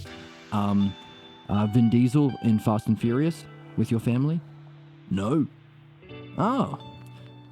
Is it a bond shared in the love of understanding and the wonder of how it can be used to remove our pathologos beliefs, and a love of mastering the art of midwifery? And we can go on that adventure together as a family. Is that the bond? No. What is it? The appearance of unity bound by a bond of pathologos, where we beat up others because we would beat up ourselves. Kind of stuff. But if you see how often the appeal to family is used in all media, you see how prevalent this force is. The force against your own interest, against the thing you really want, unity, to accept an appearance of unity based on an injustice that you're perpetuating because it happened to be done to you. Or family. Family is number one. Family is most important. Blood is thicker than water. Bros before hoes. All that stuff. Very common. It feels true. Doesn't it feel true? Not any other family. The way that they are bonded in their ignorance is weird, especially the ones that live on the other side of the world. My goodness, have you seen some of the crazy stuff they do to be bonded in ignorance with their family members? But not my family. Thumbs down to that. Doesn't make sense if you say it out loud. Thus the importance of putting it into words. For the sake of that bonding, some believe they are justified in what they do to others. And that justification, interestingly enough, precludes any critique of the legitimacy of that presumed right. You can never question my right to do this. Absolute right to do this and be like my dad or my mum. Blah, blah, blah. Unable to reflect on what they believe, ousia. Not just ousia, but, going back to our notes, reflecting on. So that's ousia. Reflecting on something to do with self. That's ousia. You're not reflecting on jelly beans or reflecting on the sports games. Reflecting on something fundamental to self. That's the ousia. The highest kind of ousia happening down here, considering our images are based on our beliefs, is to ousia upon our own self beliefs, or beliefs about self, which would be the pathologos, because we are aiming to get here through understanding. So the best kind of ousia would be to reflect on beliefs, and what we are just reading is because we have a presumed right that no one may question, to inflict this kind of punishment on others, because it's the thing that bonds us together as a family. Because you can't even challenge that means there's no reflecting on the legitimacy of the beliefs that you carry. So that the highest kind of functioning in this physical world, ousia, self-reflection on the cause of our actions and visions and experiences. Again, ousia upon causes, always.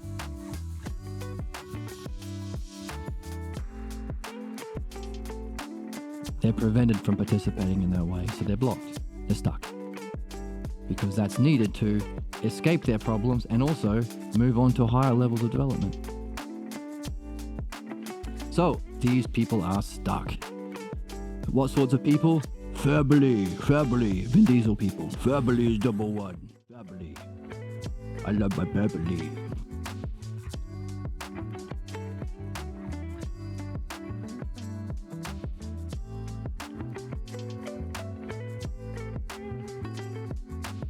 Of course, I'm not saying that to make fun of actual loving of people, but actual loving requires understanding. Love without understanding is dangerous. You don't want that. I'm showing love by beating up that foreigner just like my dad and my mum and my family. Really? That love is sick love without understanding.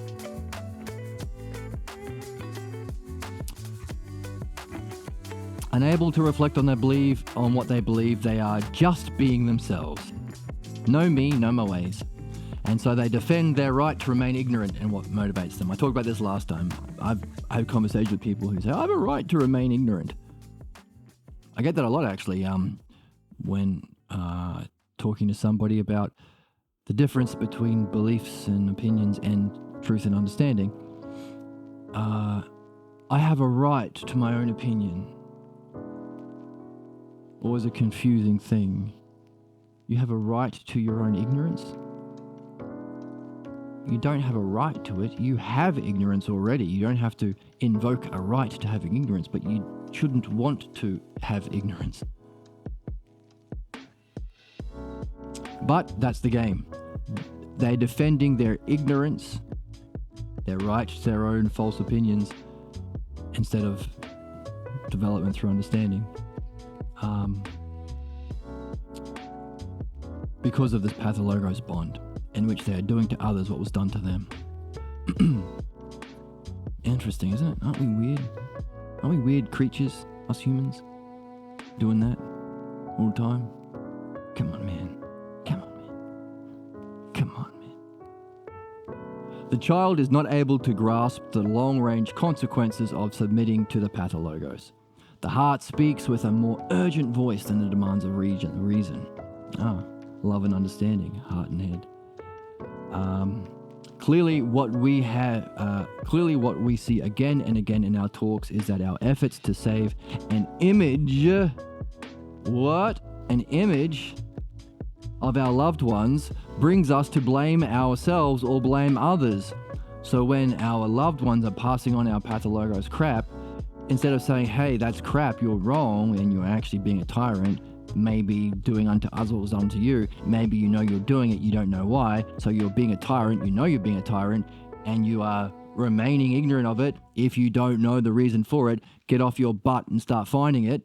Don't remain ignorant, and stop defending your right to remain ignorant, because it gives you a kind of sick appearance of unity, appearance of bond with other family members who are equally doing this sick stuff.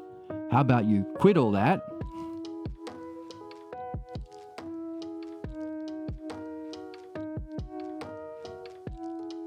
Or we don't say any of that and instead take the blame ourselves to keep our image of our loved ones as being good and beautiful. They're not. You can't have both. You can't have this image of love and knowingness being some sort of punishment or convincing of the worthlessness of self, considering this is self.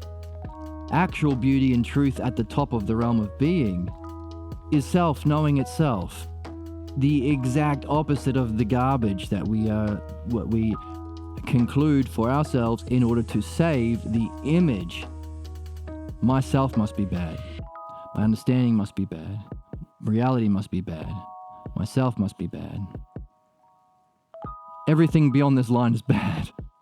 Isn't that interesting, considering this is our level of development as human beings? We have to cross this threshold, which we can only do through the logos and the mastery of the dialectic.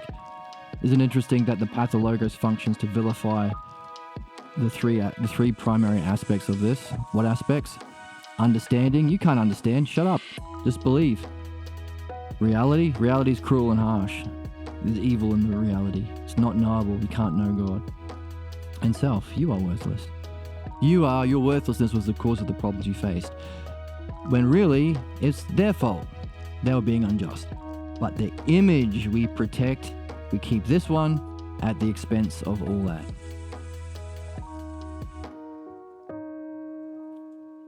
That's what we're giving up. It might seem like, oh gee, I don't want to give up my bond with my family. I kind of like that mask I put on when I act like my family and whatever. Do I want to lose that? What you're losing is this if you don't. What you're staying in here with your problem if you don't. You are suffering if you don't. You're not doing your job as a human being, human beings have the potential for ousia, self-reflection through the logos.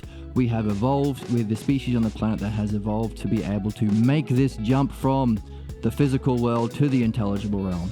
If you don't do your job, there may be some negative consequences after you leave, says Socrates in the Phaedo. Good evening, welcome to the chat.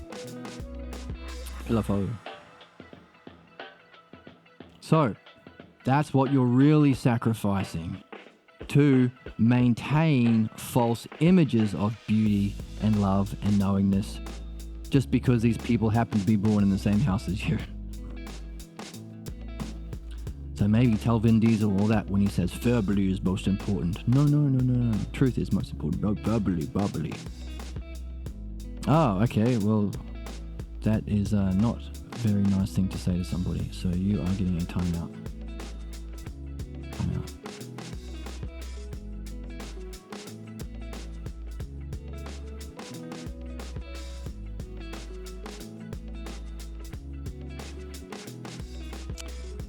I had one chatter today and it was someone saying something stupid.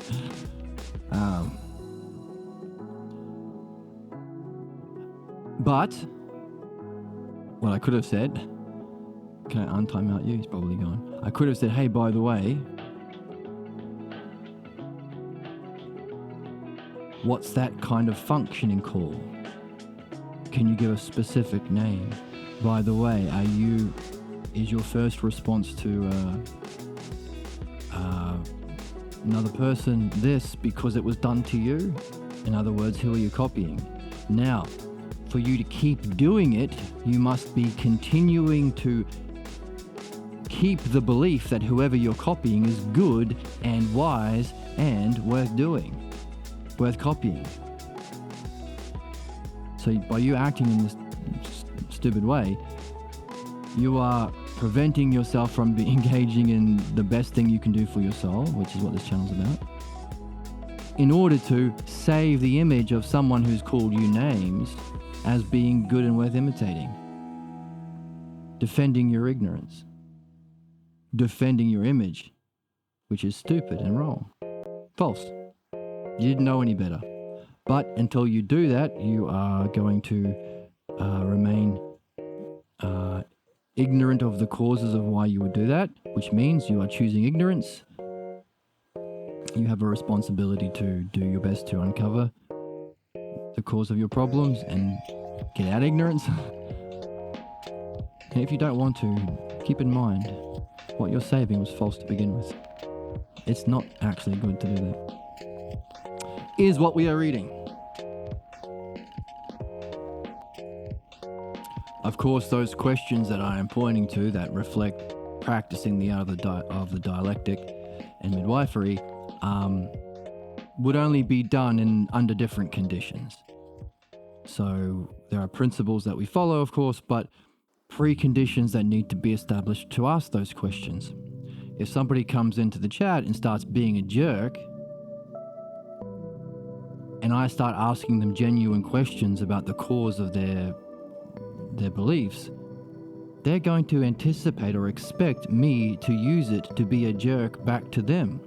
They're expecting the world to do unto them the same thing that was done unto them when they were young. So this is the idea of the false analogy.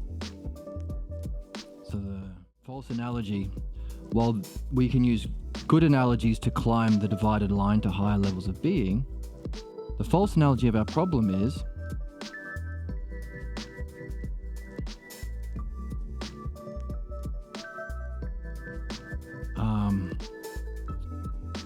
the rule, the pathologos rule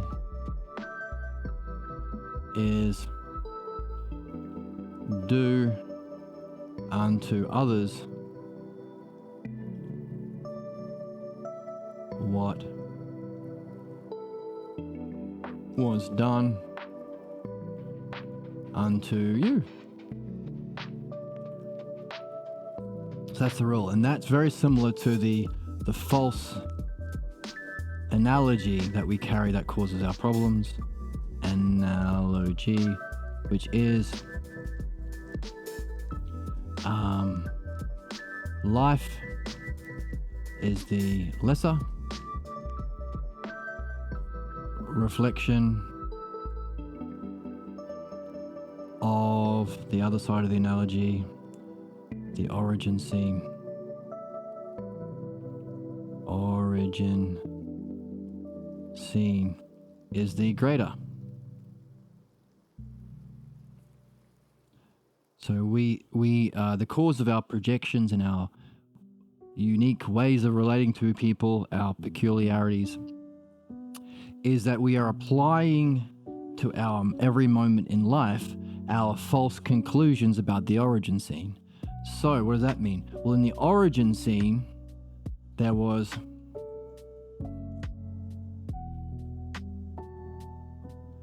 a negative or an attack. What was the word? We had a special word against the self. An injustice against the self.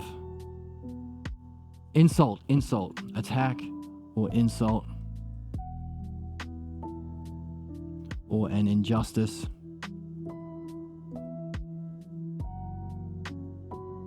Injustice against self. This is a characteristic of all pathologos in this origin scene, which means if we are carrying that as a metaphor, we expect the same kind of response from people in life. So when people say, you know what, all people blah blah blah, you know what, no one likes a smart ass. All people don't like intelligent people. All people don't like people who make jokes.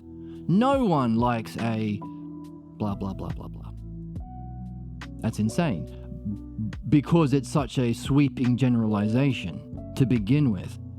But when we expect all people that we don't even know to act in a certain way, it's usually the projection of our pathologos beliefs into our images. Just like true being gives us the material for the development of the dialectic, which is why we're talking about analogy. Analogy is one of the aspects of being. lesser, greater, whole, same and different. Beauty itself, justice itself, these are all self aspects of being. That's why we're using this language. It also has a structure. That's why we use a dialectic. So that's the higher aspect informing so this is the true greater and the true lesser. Or once we've been freed from this game here that we're talking about, this false analogy of thinking the origin scene, this image from our origin scene is the greater, we can actually find the true greatness itself, and that means that we have within our soul something that is going to try and experience, understand, and somehow maintain as a model the true experience of beauty and greatness. The same way, the pathologos maintains the false image of beauty, justice, and greatness. And that false image is what we defend when we insist on our right to have our ignorance and act in our punishment way against people to create that false bond through the pathologos of appearance with our family members. In other words, the principles in our soul, it takes the false here instead of the truth here, which means if we free ourselves from that, we can make this jump and actually reach this and carry it as the true analogy, because this is actual self-greatness, self-beauty, self-justice. So we can use that as the model of beauty and justice in our understanding, the higher cognitive level, which is what a midwife does. Hey, by the way, when your parents said this in the origin scene, was it actually beauty itself? So the dialectician is pointing to the aspects of being or the understandable elements like analogy and sameness and difference and limit and unlimit. All this, these are the things that we learn in philosophy. The self-logos terms and the dialectic structure. So what? So it's pretty neat that we can understand something about philosophy by recognizing this is the lesser. Philosophy is the greater expression of what we should be doing, the true analogy. The greater isn't the origin scene that we project on all people in every moment of life. The greater is, that's the question we wonder about in philosophy. So,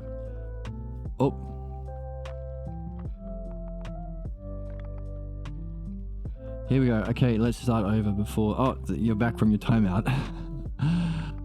Let me debate and introduce my point of view. We don't do debate here. So, one of the characteristics of the pathologos that we are trying to uncover is a blocks the development of reason to understanding. The thing about reason and understanding is it's true for everyone. It's true for everyone. These things are eternal in the realm of being. So what happens to people who have been blocked from wondering about the realm of truth and being is they think the purpose of philosophy is to debate their beliefs. So they use language not with the terms of the self-logos, not with the structure of the dialectic. Instead, they use words to try and lie or confuse in order to justify the beliefs they already carry. They're not interested in learning or seeing something new. They're not interested in taking someone with them. They're not interested in helping or benefit. They think they're right already. They are defending their ignorance by this game that we call debate. That's bad. It's harmful.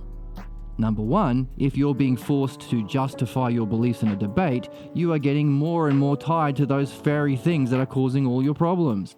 We don't want to encourage people to become more addicted to what's causing their suffering. That would be a bad thing to do to someone we care about. Number two, debating beliefs is a distraction from the actual movement that we're trying to make in reading this book. The movement from personal beliefs that we debate about to true understanding that's universal to all. And then wondering about what makes it universal. What are the causes and principles that allow for there to be such a thing as a understandable and knowable self-logos? It's verifiable indirect experience of mind knowing itself, so long as you're getting there through understanding. That's why it's a dialectician, not a debater. Why it's benefit and not harm. And one of the reasons why I have this channel is because everyone's heard the expression debate. In fact, we've been educated to believe that's what philosophy is, debating beliefs, when in fact it's the opposite of philosophy. We have to recognize that our really shitty idea of what philosophy is, that's literally the exact opposite of philosophy,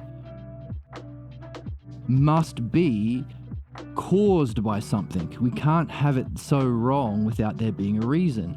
What we're seeing is the reason is likely pathologos.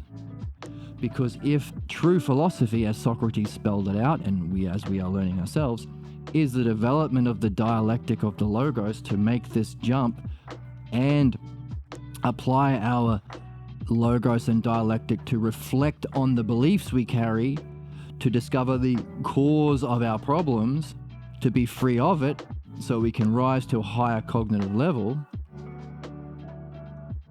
Excuse me.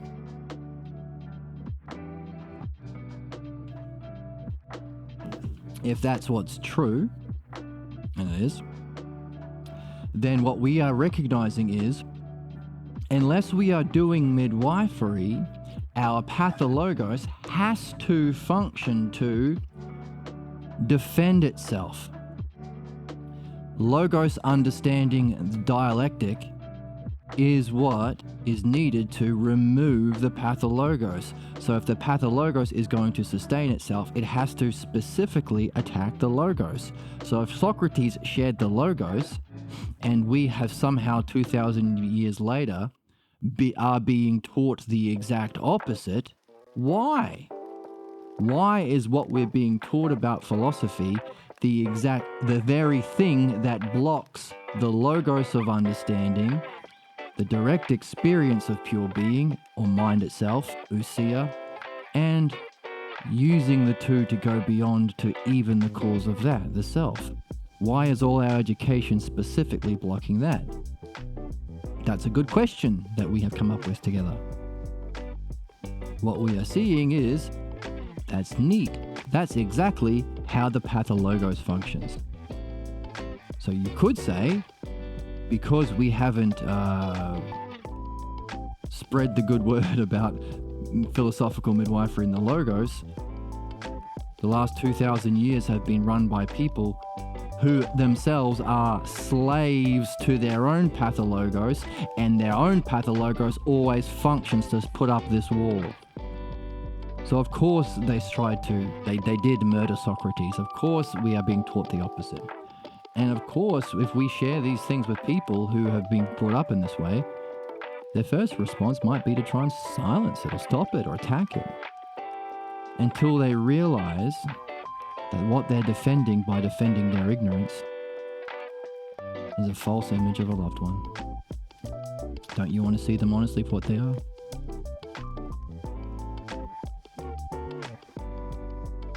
No, Socrates never debated people as a career. He engaged in this. He was a dialectician. And that's what we're learning. We're learning the art of the dialectic and how to use it to inquire about our problems that we are facing so that we can understand the cause of them sufficiently to become free of them. It's the only way of solving human problems. Dialectic. So a question that you might have is, what's the difference between dialectic and debate? And if this weird guy on Twitch is saying, hey, you know this debate thing that you think Socrates was? Actually, Socrates was the literal opposite. And in many of his books, he talked about how important it was to not debate people, because he calls them philonikos. Philosophia is the love of wisdom.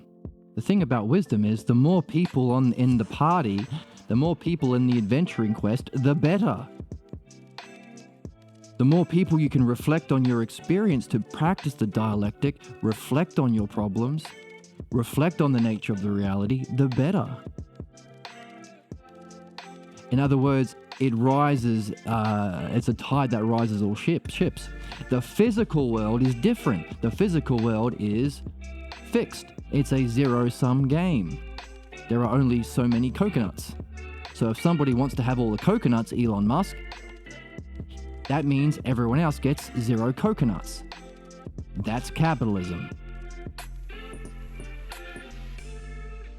And so these people who have risen to be in charge of our physical world are those who are stuck in this realm of becoming and think that life is a competition. I win by you losing. What's the essence of I win by you losing? Debate. It's violent in nature. It's stupid in nature, because why would you want to win when your friends are all crying having lost? What kind of a win is that?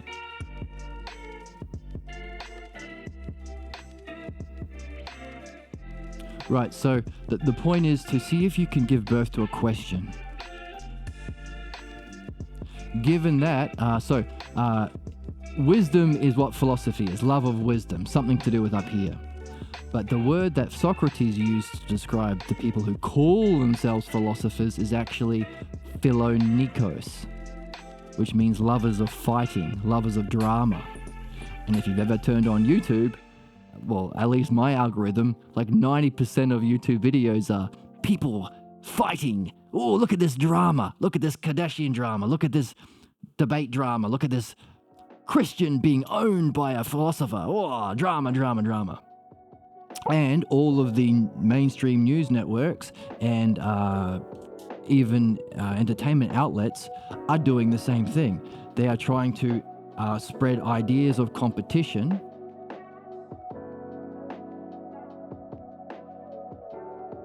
create divisions that can create drama,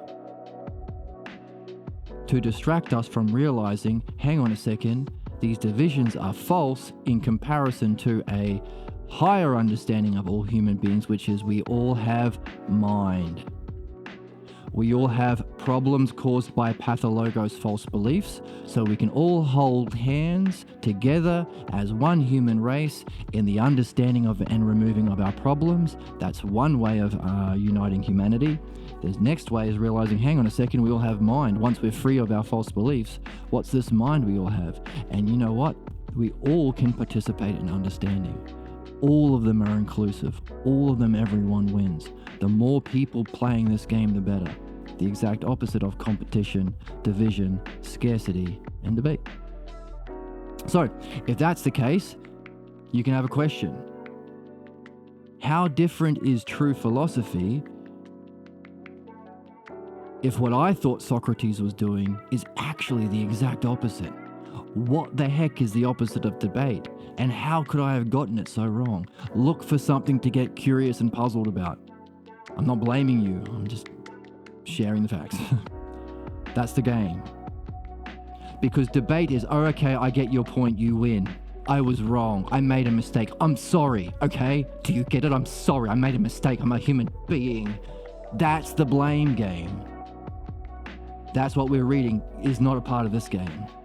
It's not about being wrong at all. It's about being curious about the truth. It's not about losing. There is no blame. You had to have thought the way you thought, given all of the experiences you had in your life, given the family you were born into, given the time of your upbringing, and going back further still, given the development of your soul. And you didn't even know you came to the conclusion about yourself that you did.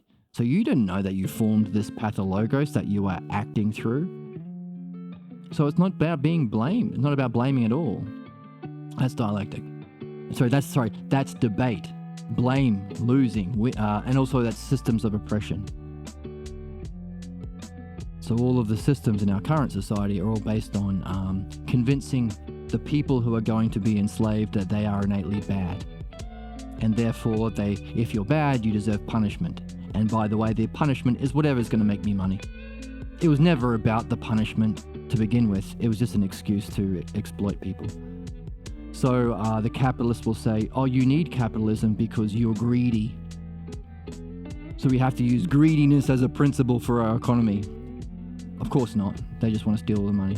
Because you use money to meet physical needs. It's just that simple. The police. The police only serve to maintain the status quo that benefits the extreme wealth inequality of the worst kind of people who are exploiting the system. So why do we have it? Oh no, you need it. Why? Because you're innately bad. It's the same thing always. Innately bad. Yeah. You need the police because you are all criminals. You need capitalism because you are all selfish. You need a job because you are innately lazy. And if I'm not telling you what to do, you won't do anything. Bollocks, bollocks, bollocks. You have to believe in Christianity because you have original sin. All the same. All the same. It's implying an innate wrongness in yourself, number one. So this is the highest. The thing that we're here to discover, the self, is innately wrong, which is the literal worst thing you can convince someone of. Because the self is our goal. And it's baby brain causes. There are many causes to our action that need to be understood. Specifically the pathologos cause.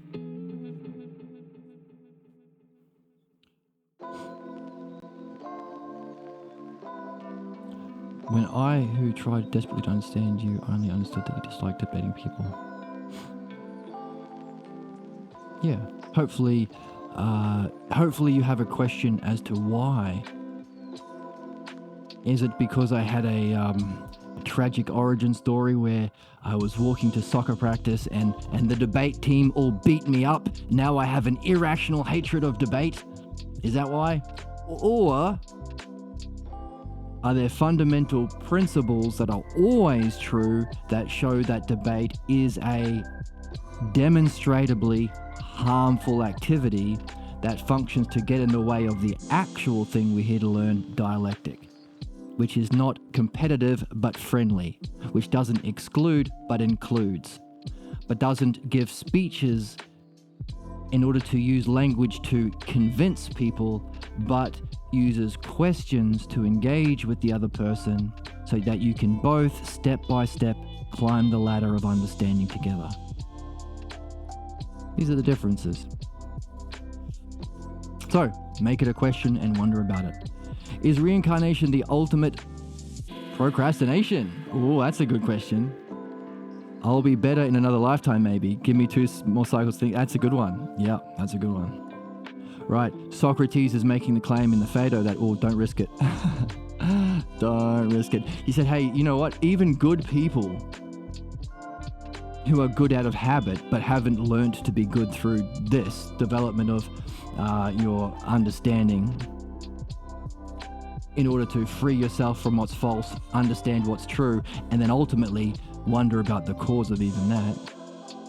If you haven't done that, but you're good by habit, hey, you might get reincarnated as an ant or a bee, a social animal. Holy crap! How long until you're a human again? It's a big roll of the dice. And hey, if you die having not addressed your fundamental false belief about the pathologos, what you think your false image of what's good and beautiful, if your soul has any choice in what kind of life you want to pick next time, wouldn't it go for what it thinks is most good and beautiful? So if you don't address your pathologos, it could be the thing that dictates your reincarnation into a very bad situation. It's a good question, and these are two consequences that follow. So I encourage you to write out this question, which is yours, which is a great one. You can include my reflections in it if you will, if you want to, but take notes. Like keep these notes about your question together. See how long you can carry the question for. See what ends up being built in your notes. And after you've got a few notes, try arranging them. Try arranging these notes according to that very thing that we're learning here, the dialectic.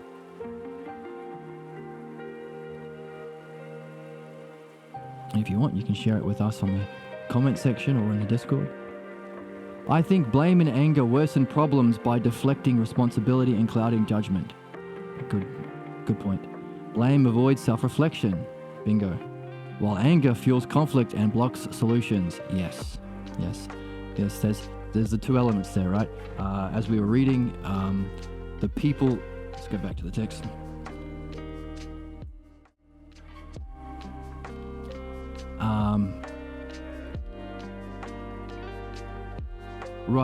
We are ignorant, so we know what we're doing here. When we do unto others what was done unto us, we don't know why. So ignorance is not an excuse, though. We can't blame ourselves for doing it because we don't know why we're doing it. We're a slave to the psychic parasite called the pathologos, false belief about the self, that we don't even know we had because we didn't put it into words. That's the game, putting it into words. With friendly reflection, with questions from friends, and not speeches to win debates, but friendly, encouraging questions of self-reflection to figure out why you are in this repeating problem. Who are you imitating? Now, by the way, people who get stuck in their own way of being, their own pathologos, the way their family does it or whatever, defend their right to their ignorance. They are just being themselves, and they defend their right to remain ignorant about what actually motivates them. So yeah, preventing self-reflection.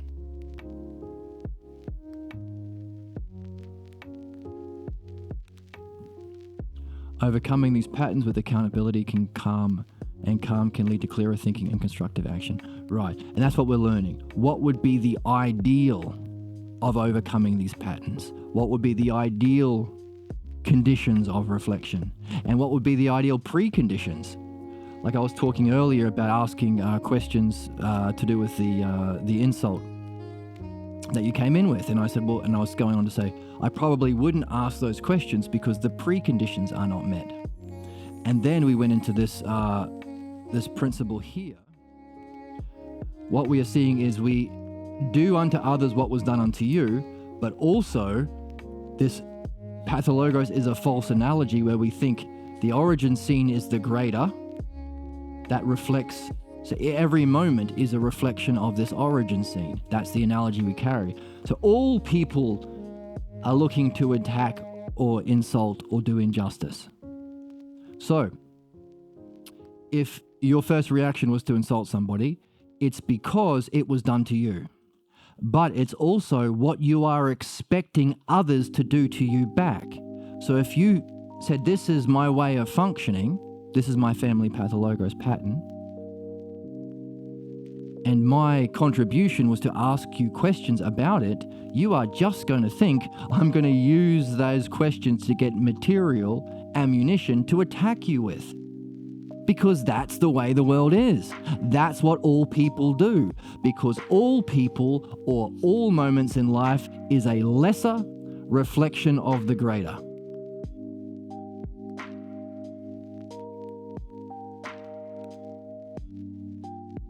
So in other words, the preconditions for that kind of positive, friendly, constructive, beneficial reflection weren't met. So I probably wouldn't ask those questions. It probably would actually work in the opposite way. So part of the goal of this channel is so this is a lesser is to greater. That's analogy. The shepherd rules his sheep like the king rules his people, but the king is greater than the shepherd. we falsely think that this origin scene is it. It's enlightenment, the most beautiful knowing thing, the way that our parents showed themselves. So we think that's beauty and truth and knowing. That's the greater, and everything in life becomes like that. Of course, it's not. Once we're free from this lie or false image about what's good, true, and beautiful, we are freed to, after giving up our image thinking, by reflecting on our beliefs, we can move from this cognitive function, image thinking and beliefs, which are all to do with the physical world, to understanding or dianoia understanding with a capital U, which is not about the physical world, but about the realm of being that always exists and is the cause and conditions for the physical world. And the highest experience of it is nous, or ousia.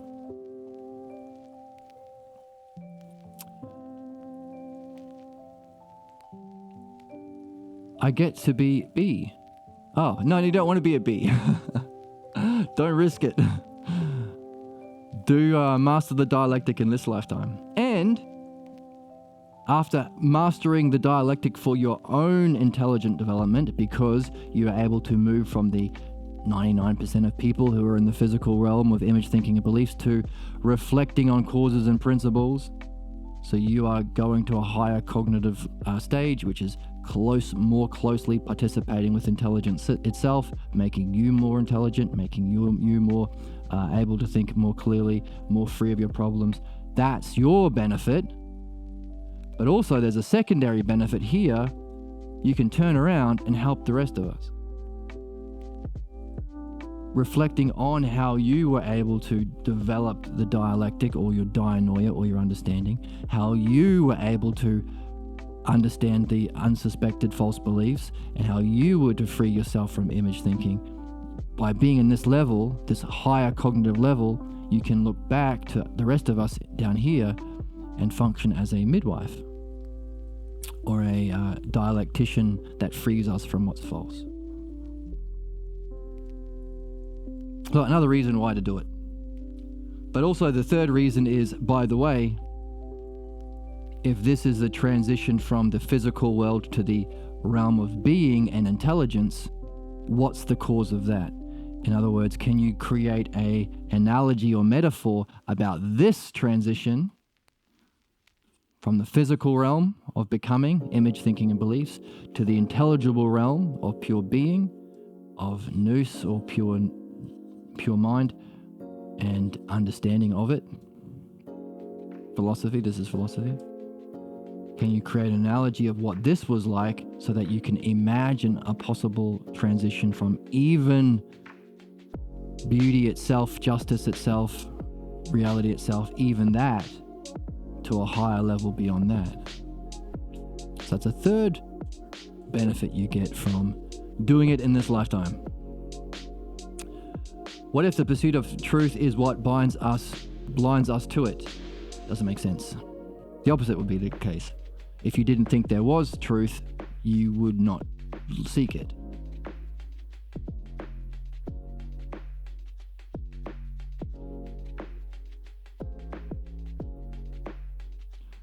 Define anger in a rudimentary way. What is it with animals? Anger. Yeah, what we're discovering as we read this book is this anger is a response to an injustice. But the actual injustice that we are angry about, that we find other people to project this problem onto, is the injustice of the origin scene. The fundamental origin scene when we were young, when we were participating in self to a high degree. There was an authority figure that we were dependent on that came in and crushed us. Said, hey, you are participating very well in yourself, not in this house. What do I get out of that? Go do the dishes. Or hey, what you are seeing with your mind is wrong. Or hey, these questions, either the logos or understanding, your own mind or reality, or the self, were squashed. That's the original, what is it? Insult, attack, insult, or injustice against the self. That's what we're angry about. We're angry about it as we do it because, as we're reading, we do unto others what was done unto us. So that very kind of injustice against ourselves is our unique, we're like snowflakes, we're all unique. Excuse me, our unique kind of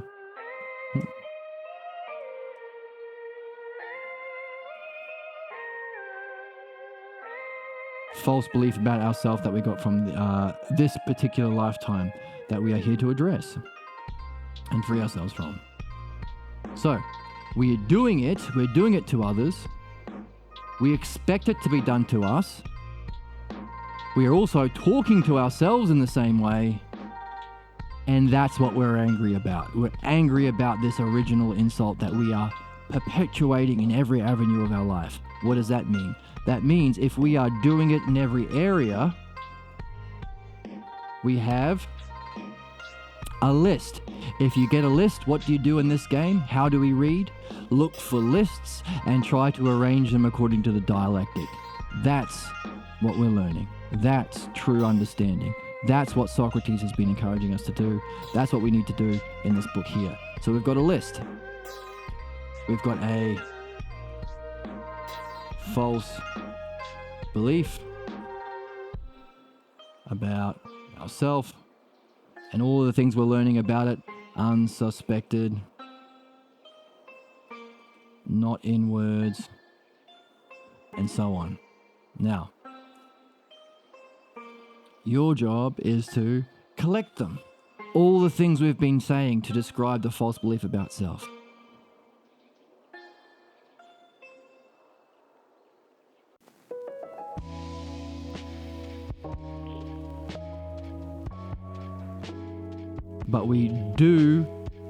But then we have do unto others.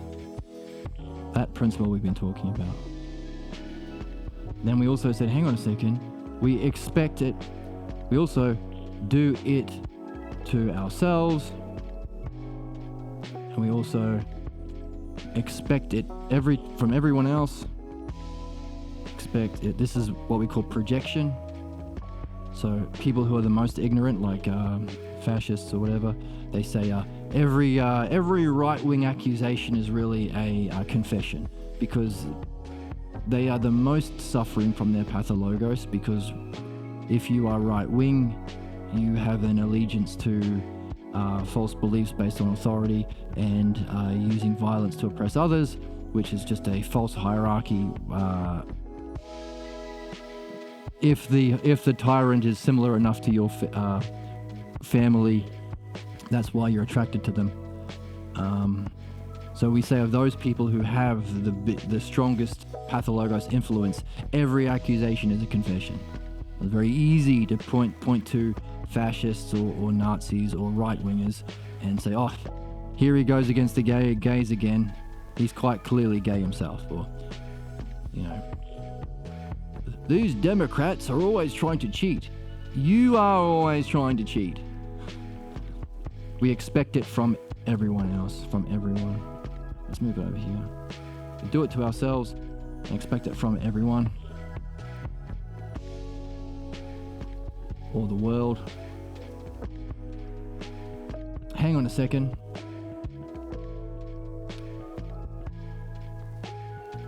Is this a definition?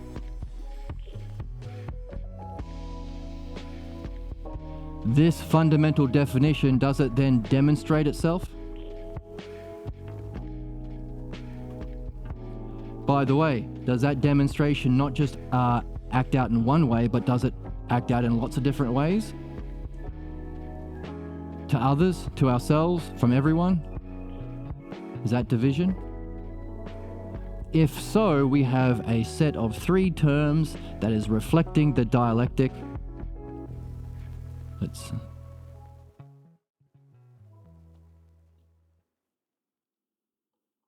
And this is the game. To arrange the key ideas according to the dialectic. That's reading. That's the reading that we're learning. That's the dialectic that we are practicing as we read, and we are attempting to master as a midwife.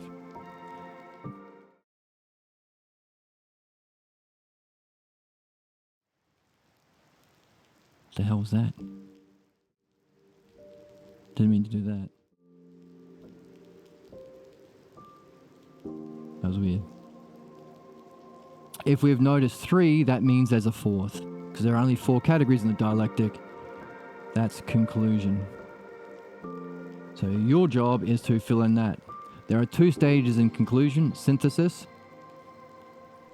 As a result of this demonstration in all different ways, is there a certain theme that comes up? Is there a certain consequence? Is there something that you can find that's the highest insight or highest cause or highest defining quality of all of these divisions? That's your job. That's synthesis.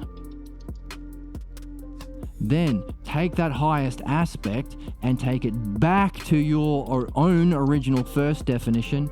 That's analysis. To go back to the beginning, which is a kind of ousia. Now you have that original definition that you started with, which is great, but now you have upgraded it by having gone through this dialectical process. That's the game.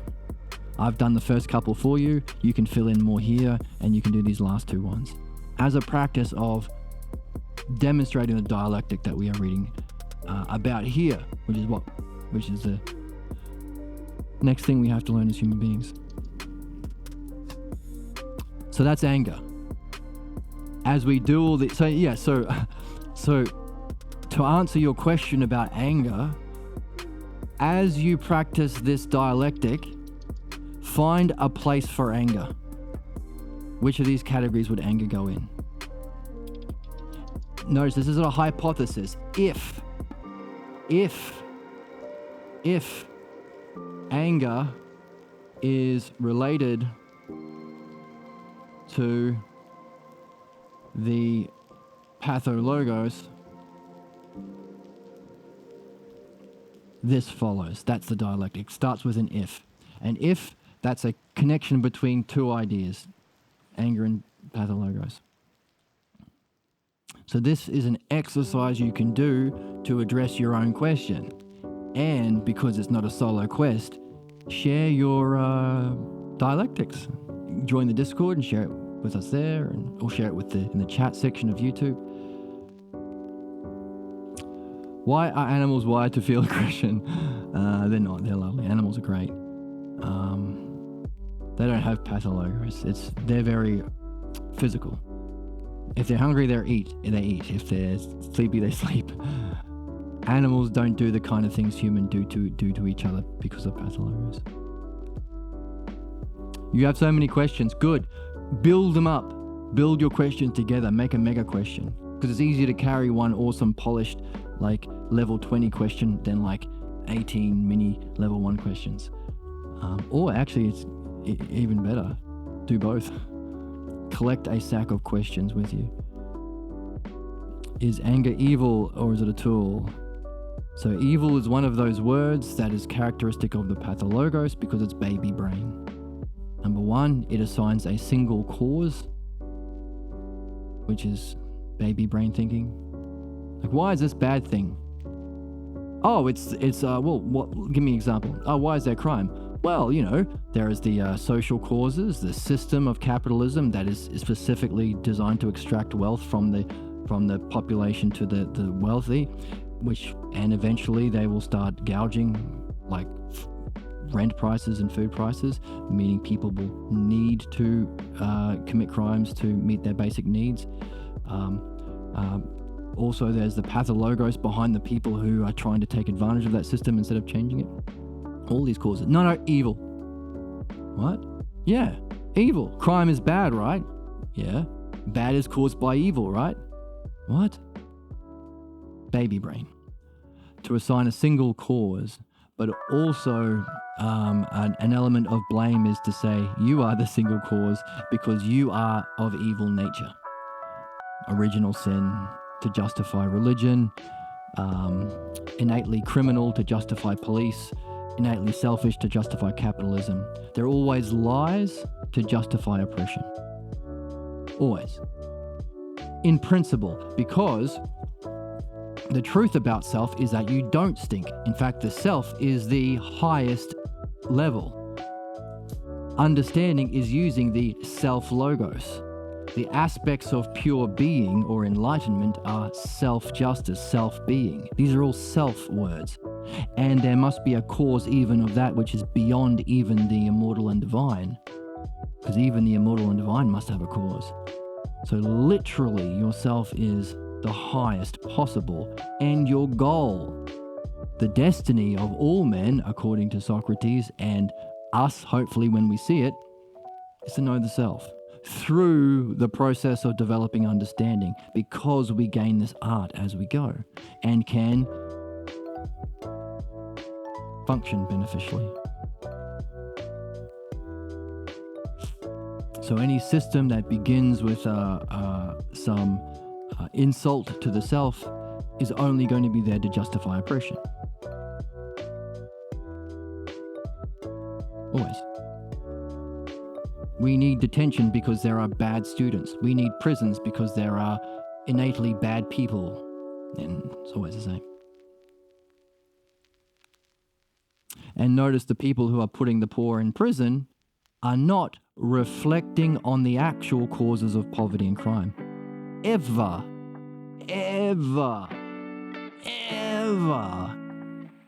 Intelligence is reflecting on the causes and principles, to either address what's false and harmful or to seek the truth.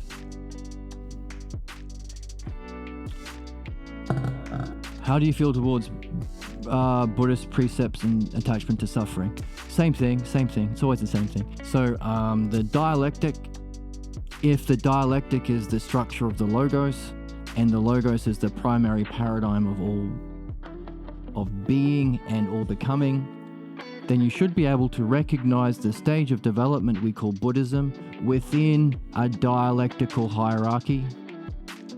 You'll be able to see what level it's on. You'll be able to recognize what's the level below it.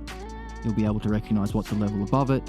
And hopefully, if you've been practicing this dialectic and the reading that we're doing here, you'll have mastered the use of language or the dialectic enough to communicate your seeing and judgment, your artful seeing and judgment, to be able to communicate something to that Buddhist to help them recognize where they're at, recognize it's not the be-all and end-all, it's a part of a greater whole, but also lead them to participation in the next level,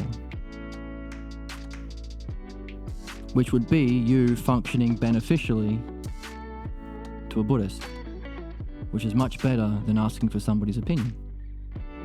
Why not know the truth? And use that knowledge of the truth to benefit. And number 3, to wonder about what is even beyond that. What's even having this experience of learning to benefit even a Buddhist through understanding the truth via the self-logos and dialectic. Wonder about even higher. You benefit, you can function beneficially, and you can wonder about what's even higher, which is a third kind of benefit. Do our beliefs hold us to suffering? That's what we're reading. And we want to know, why are we holding on to the beliefs? Why are we vilely and fervently defending the very beliefs that bind us to our suffering? And what we're reading is, it appears to be motivated by a false image of our loved ones that we take the blame for. It's all projection. Yes, that's the nature of our problems. It causes us to project based on our beliefs, and we respond to it. It's very easy to see with right-wingers. There are some really amazing, fantastic streamers on Twitch that address politics, and they make it clear in the everyday world with normal drama or politics and stuff like that. They show that it's all projection.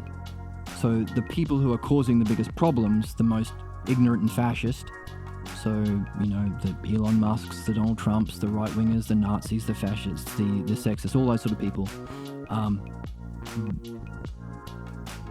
The way it's said by these great Twitch streamers is they create a fantasy and then they get mad at that fantasy. It's all projection. Not just projection, it's a projection of a certain kind that they then get mad at in the comments. So the way the analogy I've heard from one is when you say, "Oh, I really like pancakes," and then someone will get it in the chat and go, "What? How can you hate waffles? You are an anti-waffleist. Oh, waffles are the best breakfast. I am going to kill you. And then they say, I didn't say anything about waffles. But that's the response. They project something that they then respond to. It happens to be anger, which is interesting considering we are looking for the specific pathologos cause, which there's a reason why they project this one thing and not another thing. There's a reason why it's something they're getting angry at, because anger is at this original injustice against ourselves that we need to see and recognize. Otherwise, we'll keep projecting it onto others and getting mad at them for doing the thing that we are doing to ourselves and others without our realizing it, and the thing that's really making us angry because it's not fair to do to you or others, or to have that been done to you when you were young, didn't know any better. Then to take the blame and believe this crap. So they'll say, yes, it's all projection that they then get mad at, number one. The other thing that they say is every accusation is a confession. Sometimes it's very easy to see the thing they're projecting is their very problem. Like when Donald Trump calls the left cheaters. Clearly he's cheated at everything in his life. That's well known.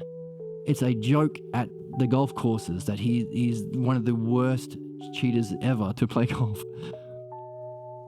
So yeah, it's all projection.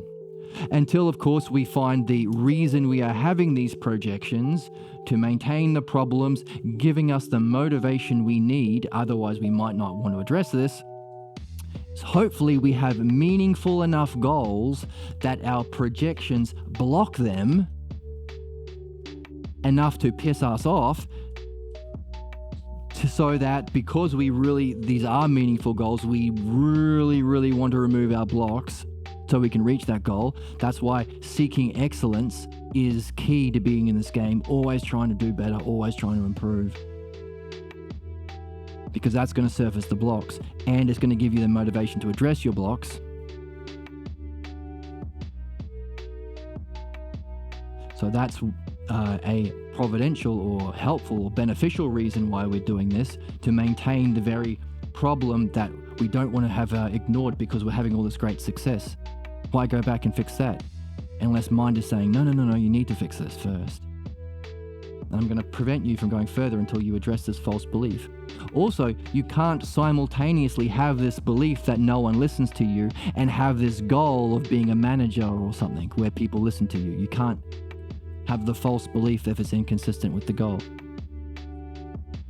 So there's a reason that we project, and if we have good conditions, a good community, a safe, supportive, inclusive, trusting community of like-minded people who are also seeking this integrity, this removal of their problems, and the seeking of truth, and even the mastery of the whole process so they can function beneficially to others and benefit others in a way they were benefited. If we have these conditions within the community,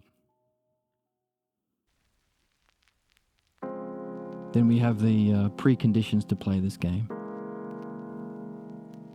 which makes all of our problems and projections gold to be mined. It's full of clues, provided we are practicing how to ask questions in this way, doing as best we can, and also creating the conditions for that.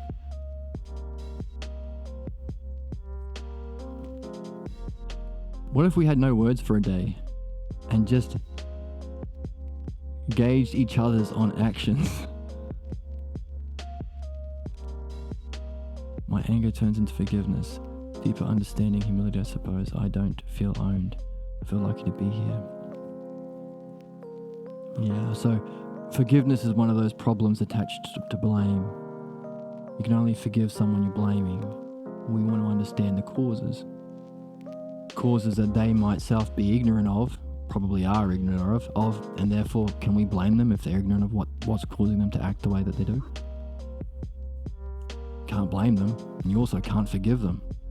You can understand them and potentially invite them to the game of reflection and understanding as well, if they're a good sort. If they are, shout them a coffee.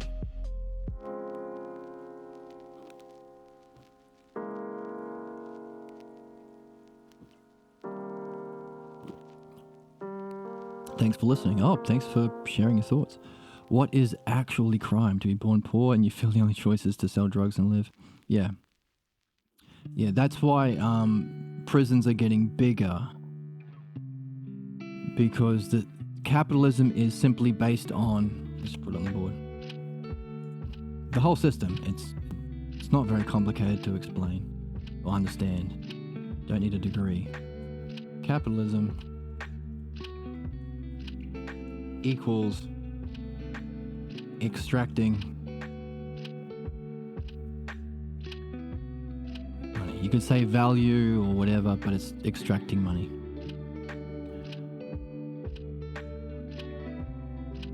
Which means eventually, as time goes on, the rich are going to get better at extracting more money and have all of the money. Which means the ability to participate in life for 99% of people will go, so this is life.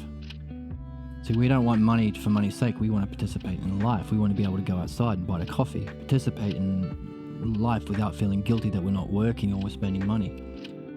Our ability to participate in life goes down. Different color. This is the poor. On this axis is life.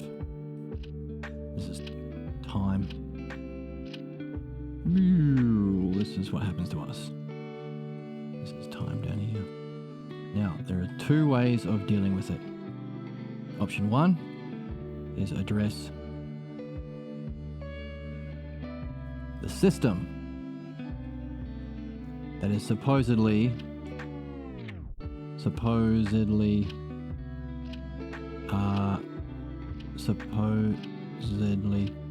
has the purpose, so it has the let's try this again.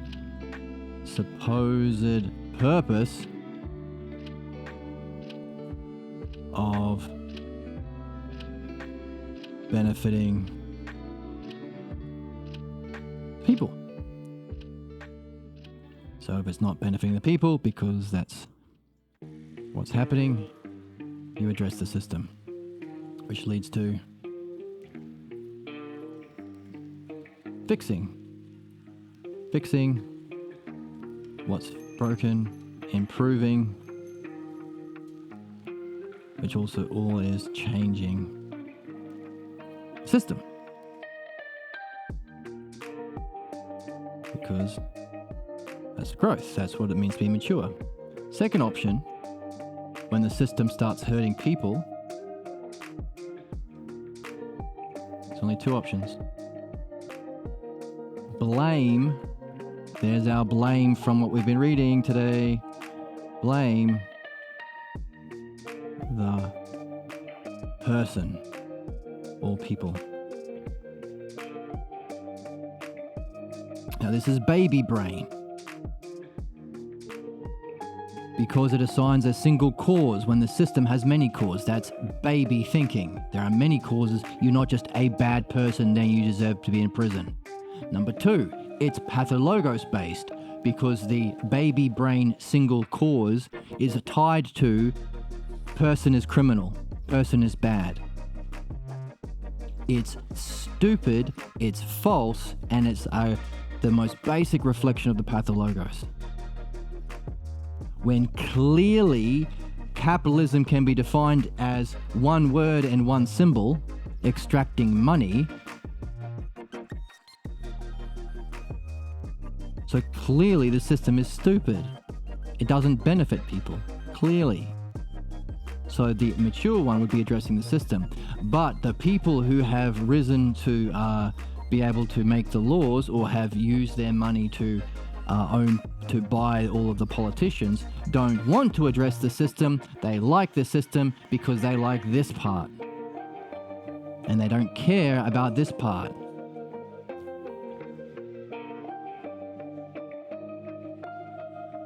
Well, the worst kind of people who care the least about this part are the most willing to take advantage of it.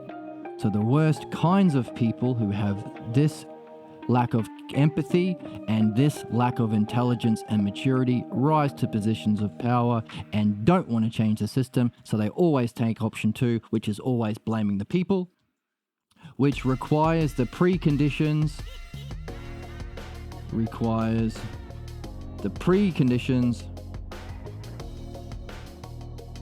of division. The more divisions you can get between people, between sexes, divisions between, race, nationality, religion, etc. These are arbitrary divisions that are stupid divisions. Why are they stupid divisions? Because the best kind of divisions sit more hierarchically superior. You can divide these people this way, but division, understanding in the dialectic, is not just what separates people, but what can unite people. That's the dialectic way of addressing divisions. And you can say, well, what's common, no matter what your sex, race, nationality is we all have self. We're all the same. We're all the same self. Do you have self? Do I have self? What color is yours? Is yours different from mine? What is the self? That's our job, to figure that out. We also have mind. That self is experiencing something, right? We call it consciousness. What's that? We all are here to develop and master logos, or reasoning, or dialectic.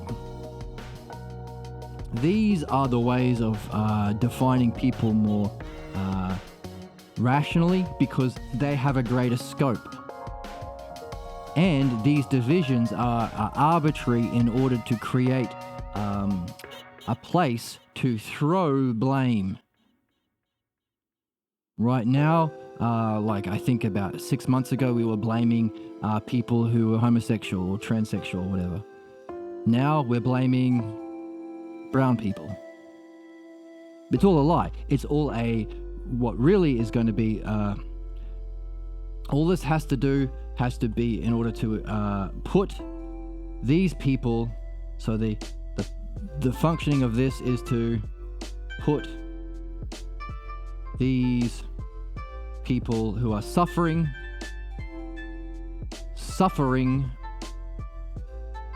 people who are suffering into prison.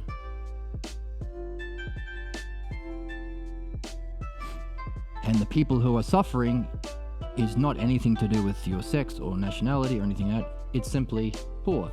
So eventually everyone is going to be in prison except for the rich. Because being poor is a crime. Because it's the cause of crime. The actual cause. So we're going to live in a world where there's 1% of people with all the money and the rest of us are in prison. That's a dialectic, or pushing the implications, defining capitalism, seeing how it functions, pushing the implications. This is the division stage. Often in the division stage you can give two, part A and part B. What happens if it exists, or what are the absurdities? What is the positive, and what follows with the negative? If we did address the system, whoops, this is wrong. Blaming the people has the purpose, has the functioning to put people in prison. Functions. So we push the implication of two in the division stage of the dialectic. We saw it's an absurdity that follows. Everyone ends up in prison, except for Elon.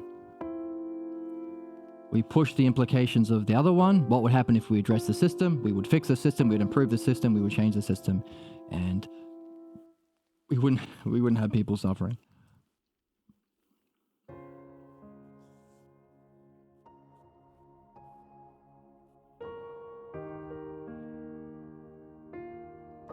What we are reading is the very thing all of the politicians and businessmen and CEOs and advertisers and news companies and news editors All of these rich people or people owned by the rich people are always doing this. Blaming people, which is A, baby-brained, B, false, and C, implies the innate wrongness of the individual and people, which is the pathologos, which is a reflection of the pathologos in societal functioning. We want to understand why we're not changing, why we're stuck here. We got to understand the pathologos. It's textbook. Why?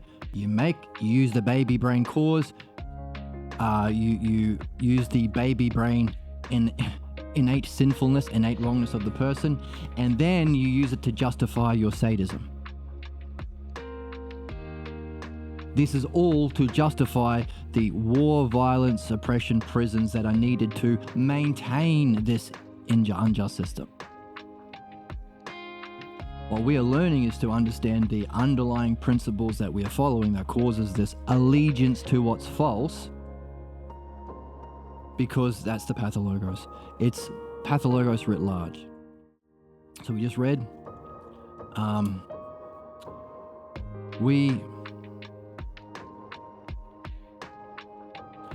for the sake of the bonding with the family, we believe we are justified.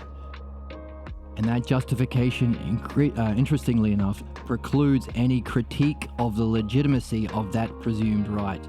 You are unable to reflect on your belief. We're just being ourselves. And we defend our right to remain ignorant to what motivates us. We defend our right to remain ignorant of what motivates us. That's literally what all of the most suffering souls are doing in capitalism to our society, to our species. They are insisting we do not address the cause of problems, the system, capitalism.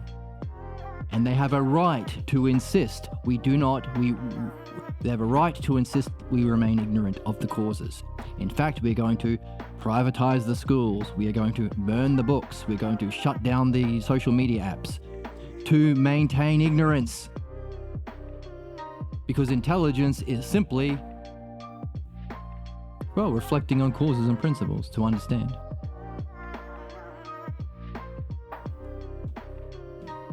That's crime.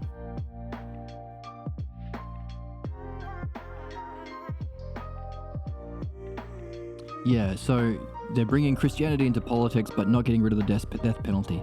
Right, so there is no Christianity. No one reads the actual text. If you actually read the text, you would not be Christian. If you were a thinking Christian who actually read the text, you would realize, holy crap. The actual words, that the closest accounts of the words of Jesus is pointing to understanding the logos. We should be becoming Platonic philosophers. But no one does that. You get the beliefs from your family and from your local pastor. But even then, they are just slaves in service of your pathologos. So you're right, there is no integrity. They're not functioning on principles. If the principle was everything in the Bible is literally true, then you'd have to, stone people to death if they wear a t-shirt that's a cotton and polyester blend. There's crazy crap in the Bible. But they don't act from principles. What makes us mature and rational, and if you find a person who likes to reflect on causes and think and insist in terms of principles, they are a rare and special person. And if you can buy them coffee, do it. Because what you're pointing to is a lack of principles. They don't have a principle. They don't want to apply this part of the book that's crazy or harming them. That's projection. We're not reading what's there, we're projecting what needs to be there to justify the beliefs we already have. Formally, it's debate. When you're doing a debate in debate class, you're not learning to discover the truth, you're learning to justify the thing you already walked in with. We need to learn dialectic. It's what it means to be fair and kind and rational and solve problems. And it's fun. And it's the best game in town. That's why we're here. Wow.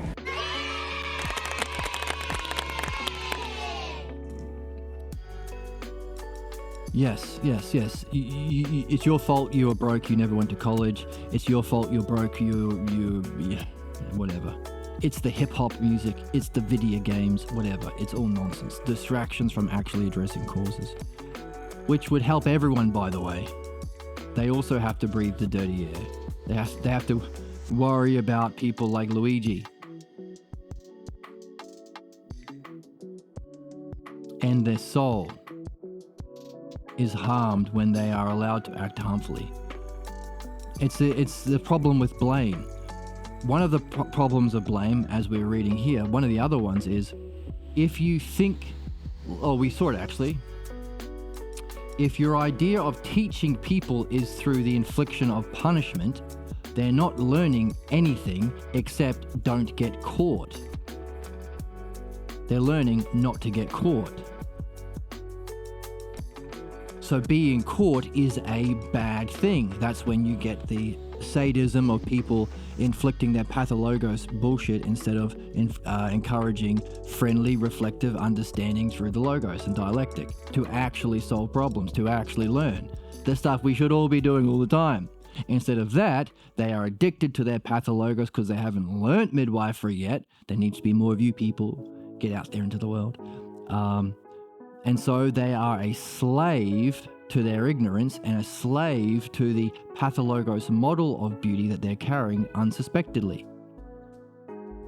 So they were never motivated by helping the kid or whatever. They were only motivated by playing out the role, cosplaying as the guru, cosplaying as the knower, cosplaying as the philosopher, cosplaying as daddy in daddy's chair or mummy in mummy's chair, whatever it is.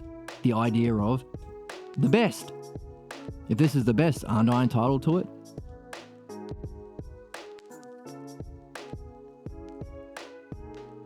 That's what's really motivating them. And if they realize that, they wouldn't be so goddamn addicted to insisting that punishment actually benefits people. And we can look at what it does do. What it does do is teach people to avoid getting caught. Like Trump said, I didn't pay any taxes, but that makes me smart and good, make me president. And the Americans said, yeah.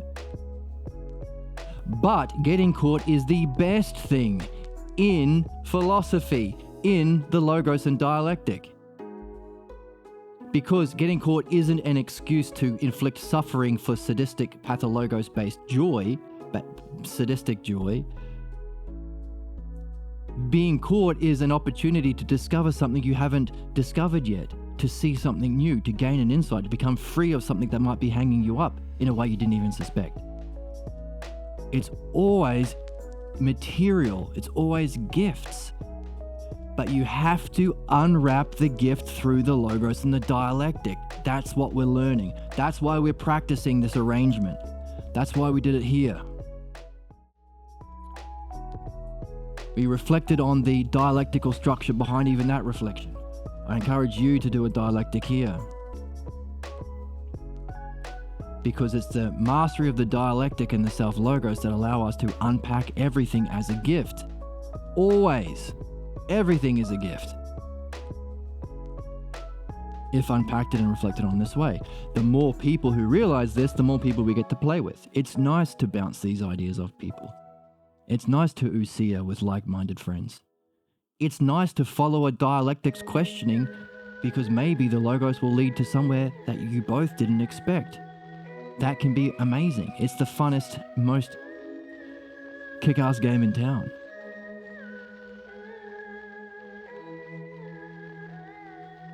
That's what it means to get caught. It's the best thing. It's not even getting caught. It's discovering a gift. Whereas, under the other pathologos-based model of violence to oppress, to maintain pathologos tyranny, under the bullshit language of, it teaches them a lesson, or they deserved it because they're bad because God said so. Baby brain.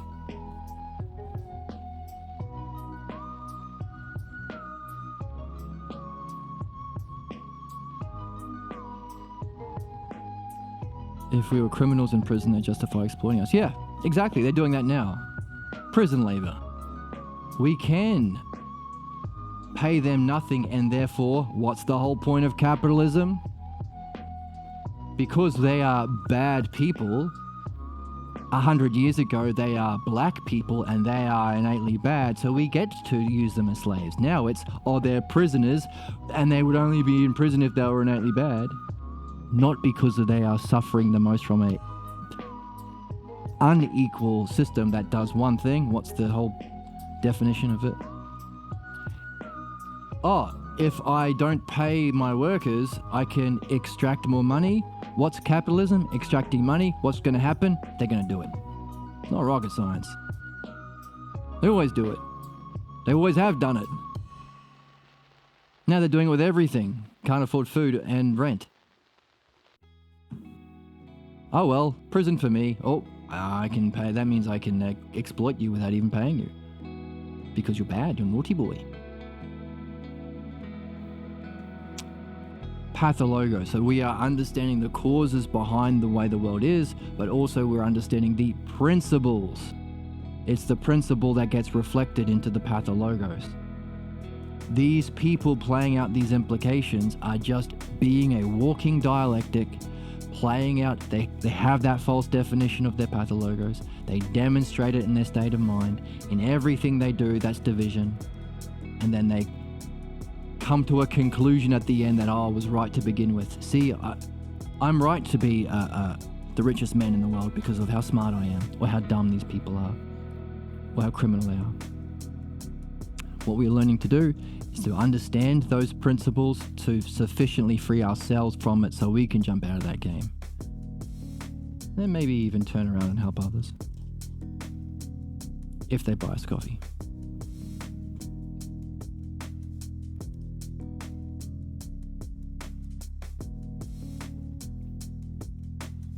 Yeah, I don't mind if people tell me I'm wrong, as long as they can provide some understanding for me as to why. That's the game. Yeah.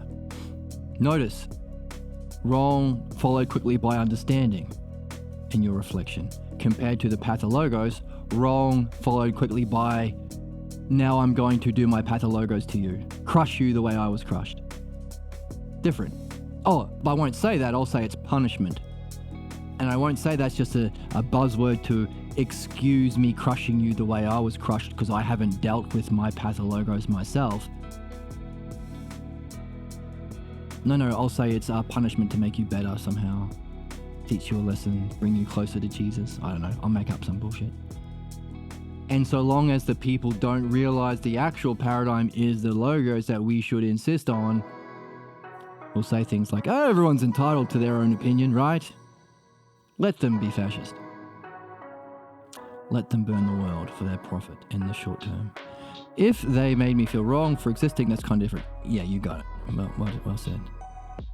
People are confused when I start to ask if they elaborate. Yeah.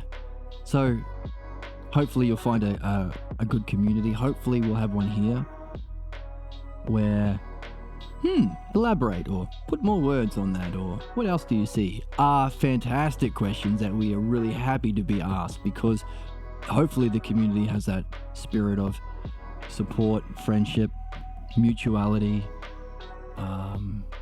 curiosity, and desire to master the dialectic for our own soul.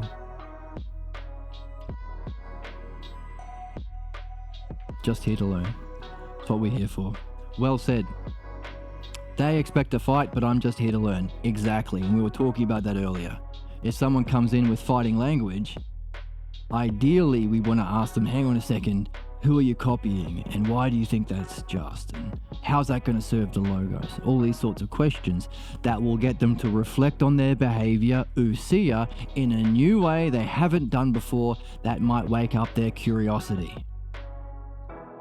And hopefully, if they're genuinely interested in learning about themselves or freeing themselves from their problem, we can practice asking more directed questions, the dialectic. It's what we're reading in this book here. So not only are they curious, not only are they reflecting on themselves, we can lead them through the dialectic to gain understanding of the causes behind their problems. That's ideally, but if they come in with fighting words, as you say, they're expecting a fight back. Because they think this is the world, people are fighting each other. I'm angry about it, because it's not true and I'm fighting myself. That's my pathologos. But instead of doing midwifery to address the cause of my anger, I am going to project it onto somebody else. Oh, if you're asking for me to elaborate, you just want to fight me. And I'll get angry at you.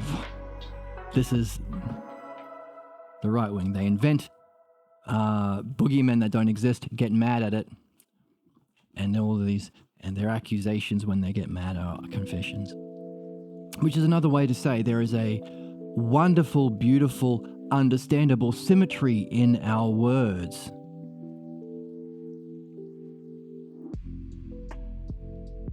There's one or two streamers I really enjoy on the platform because they have the ability to see this. It's quite amazing, in fact. They just see it obviously. That these sorts of people, most might in their pathologos, create boogeymen that they get angry at.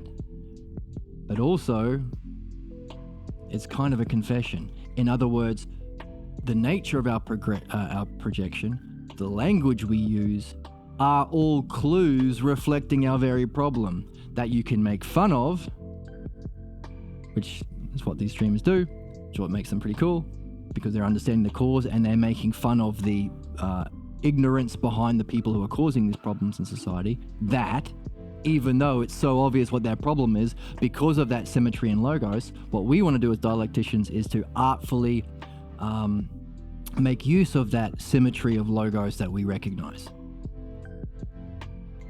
Not to make fun of them. I mean, that's fine, that's great. But if they are genuinely interested in reflection, not to make fun of them, but to encourage them to participate in reflection as well.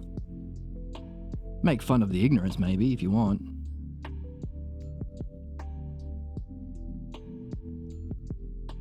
Yeah.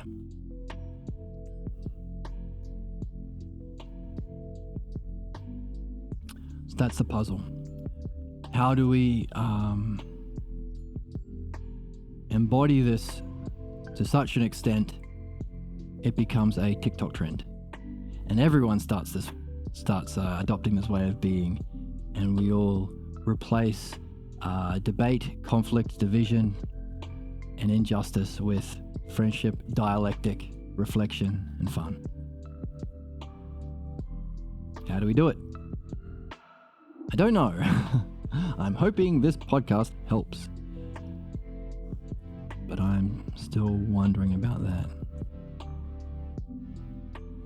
Okay, let's finish this section. I don't want to dehumanize someone to get a point across. It feels gross. Of course. Right. That's important. There can be humor in the tragedy. Like, what stops a tragedy from being a tragedy and allows it to be a comedy? A tragic hero suffers the consequence of his tragic flaw and has a tragic end. But somehow we get to see through the problems in a comedy and we get through it. That kind of humor. Making fun of the ignorance itself, not the human being who's suffering from it, while extending an empathy to that person who is themselves probably suffering the most, even though they're acting out unto others what was done to them and causing harm to others. Still no excuse, but you don't blame them. Make fun of the ignorance, make fun of the pathologos, but extend empathy and care to those people who are suffering from it through inviting them to this kind of dialectic reflection.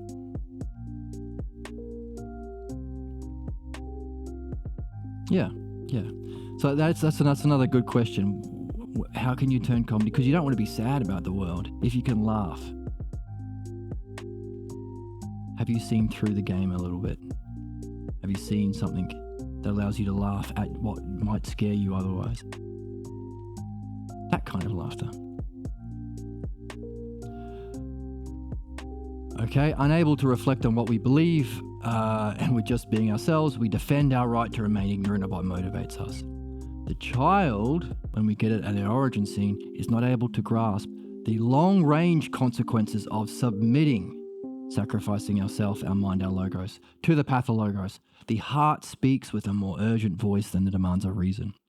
Clearly, what we see again and again in our talks is that our efforts to save the image of our loved ones brings us to blame ourselves instead, or blame others. Ma or Pa who crushed me couldn't have been crushing me. They are angels or saints. It must be my fault, or the fault of the world. Saving that image may accumulate in a denial that such beliefs could ever be the cause of our problems. I've seen this a lot. People who get into midwifery, maybe because someone they're dating is doing it, and they come to see that there is a root cause belief behind a repeating problem that they're suffering from. But as soon as it's connected to their dear loved ones and their family, they insist it can't be that belief that's causing my problems, and they get very insistent even though all of the evidence is saying the opposite, and they end up never coming back. What are they missing? What are they lacking? How do we make sure we don't fall down that trap?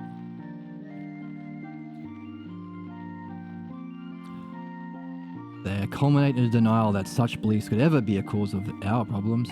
The blaming, denying, and suffering are so immediate and intense that they blind us from seeing that they distort the recollection of the past.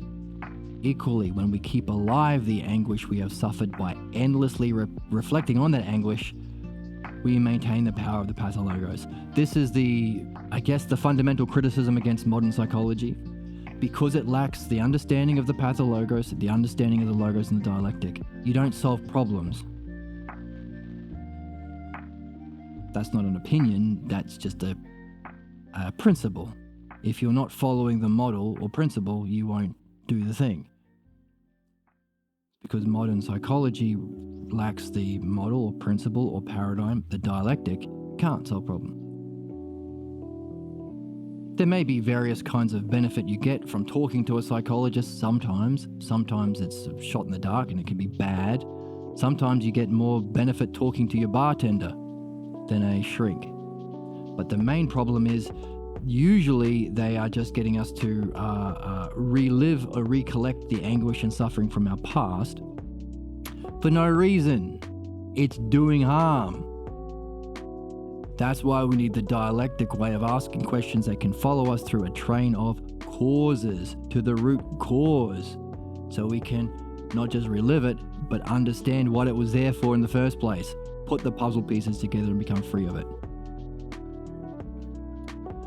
Thus, and if we don't do that, we're just reliving it and maintaining the power of our problem. So no wonder a lot of people hate shrinks. Thus, the blaming functions as a way of focusing our concern on the suffering rather than what was learned. Interesting. We're blaming people from our suffering. We're not looking for the learning. Notice we always talk about 50% of the time doing stuff, 50% of the time reflecting on that stuff you did so you can learn, discover new things, find principles. When we're blaming, we're focusing on the experience. We're not doing the ousia step. We should be focusing on what was the ousia, what was the reflection upon self to come to a conclusion, the dialectic we did that came to a conclusion. What did we learn? What was the dialectic we did? What was the learning we walked away with? Blaming distracts us from that, so we've got a couple of things for blaming. Number one, it's baby brain in that it assigns one cause when there are many, including pathologos. Two, it usually has that one cause as a stupid cause, the innate wrongness of an individual. Clearly terrible. But also here, we are reading that another thing blame does is distract us from reflecting on the learning, because we're usually blaming based on the suffering, the experience. Blaming is therefore a diversion. It is a psychic maneuver that draws us away from the urgency to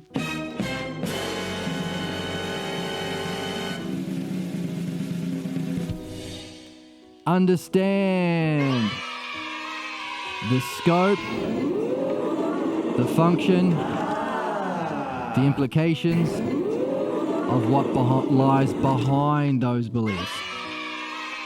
In other words, a dialectic. To understand in a dialectical fashion the nature and the causes of those beliefs, the implications of what lies behind those beliefs. Which is interesting. Because you could say, well, we want to understand the scope and the functioning of the false beliefs. Sure. But there's another opportunity here.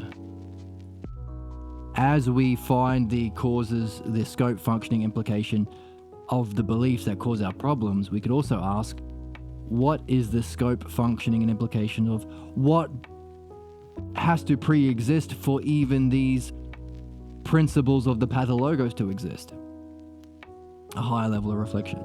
Anyway, what we're learning is whether it's the first level, understanding the cause of your problems, the learning that you walked away with, or whether it's wondering even about this process of discovering that there is an understandable way of addressing problems. What does that say about the universe? Whatever level of reflection you are, both are fantastic. Both are blocked by the psychic maneuver of blaming, which is a diversion. So, blaming, doing a lot of stuff here. Hopefully we're building up a bigger picture of the difference of what blaming is, number one, and the difference between that and what we're doing. If you are curious, put it in a notebook, put it in a document, and actually reflect on all of the things, all of the crazy things that happened today in the podcast, and see if they fit in. Is there an intelligibility behind all the randomness? For instance, we're talking about the difference between blame and what we're doing. We also talked about the difference between debate and dialectic. Did that conversation fit in? Can you mine that for gold? It was logos that unfolded in front of your consciousness to yourself. Maybe there's a reason, maybe there's a pattern. Our job is to match that pattern, that beauty, that symmetry as best we can, rising our state of self and mind to the level of self and mind of the logos itself, the self itself. And we do that by doing dialectics in our notebooks, reflecting on our experiences, reflect on this whole podcast. Pull out key terms, arrange it in a dialectic. That's the game. Have fun. Share it with your friends. Join the Discord. There should be a link below. Share it in the comment section on YouTube. And I hope you all have fun. Let's address these final chats before I say goodbye.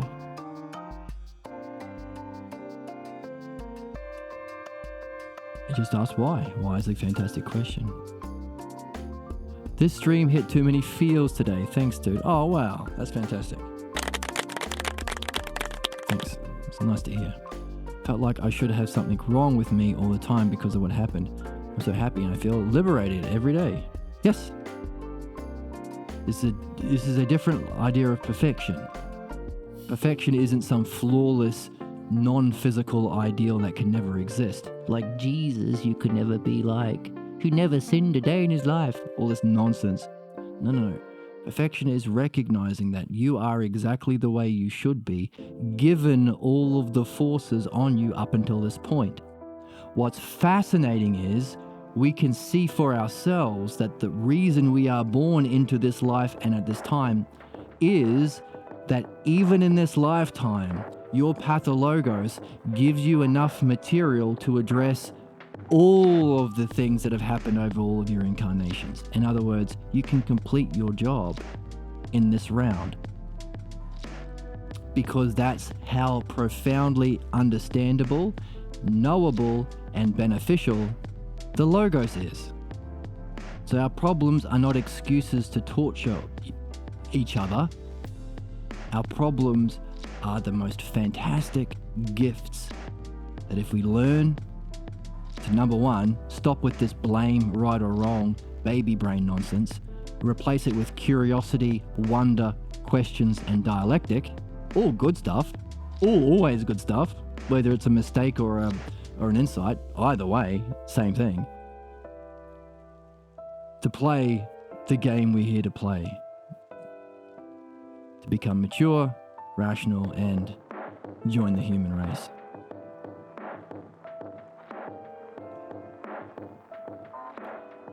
Why am I so happy? I feel affirmation strongly. Thank you. Oh, If you're seeing something, then that's fantastic. And yeah, isn't that interesting? Feel seen. Interesting.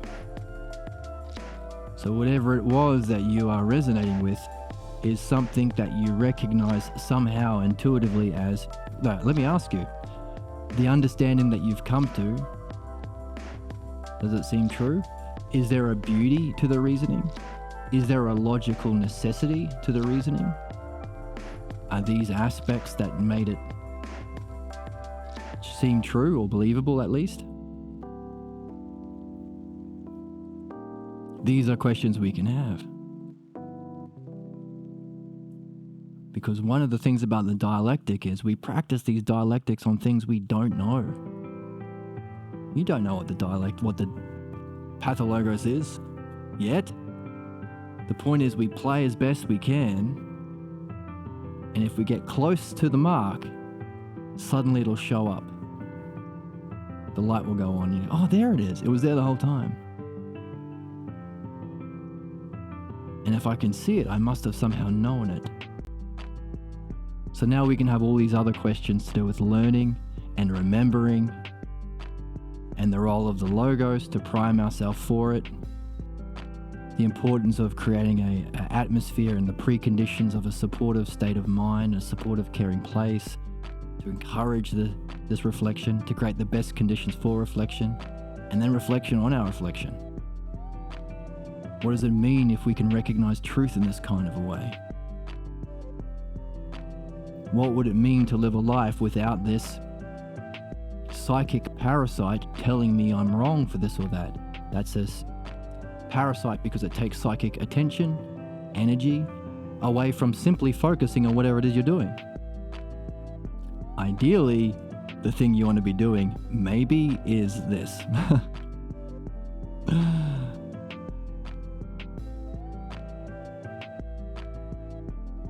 But thank you so much for joining me. Thanks for sharing your reflections. Really awesome. Thanks for anybody listening on Twitch or YouTube. Once again, feel free to like and subscribe to the channel. Twitch or YouTube. We stream live. You can join the Discord if you want to share thoughts, ideas, connect with people, contribute in any way. But also you can get a notification when we go live. Thank you so much for joining me, and I will see you tomorrow, where we will jump into the Meno, Socrates helping us figure out what is learning, and is it really remembering? And if so, wouldn't it be good to find out we were mistaken or wrong about something so we can change our mind? And redirect our attention through listening to questions that Socrates asked us about the truth to the point where it maybe shows itself because it was remembering the whole time. These are the questions that we have as we read Meno, and if you want to join me to read along with me tomorrow, feel free. Thanks for joining me, and I will see you in the next one.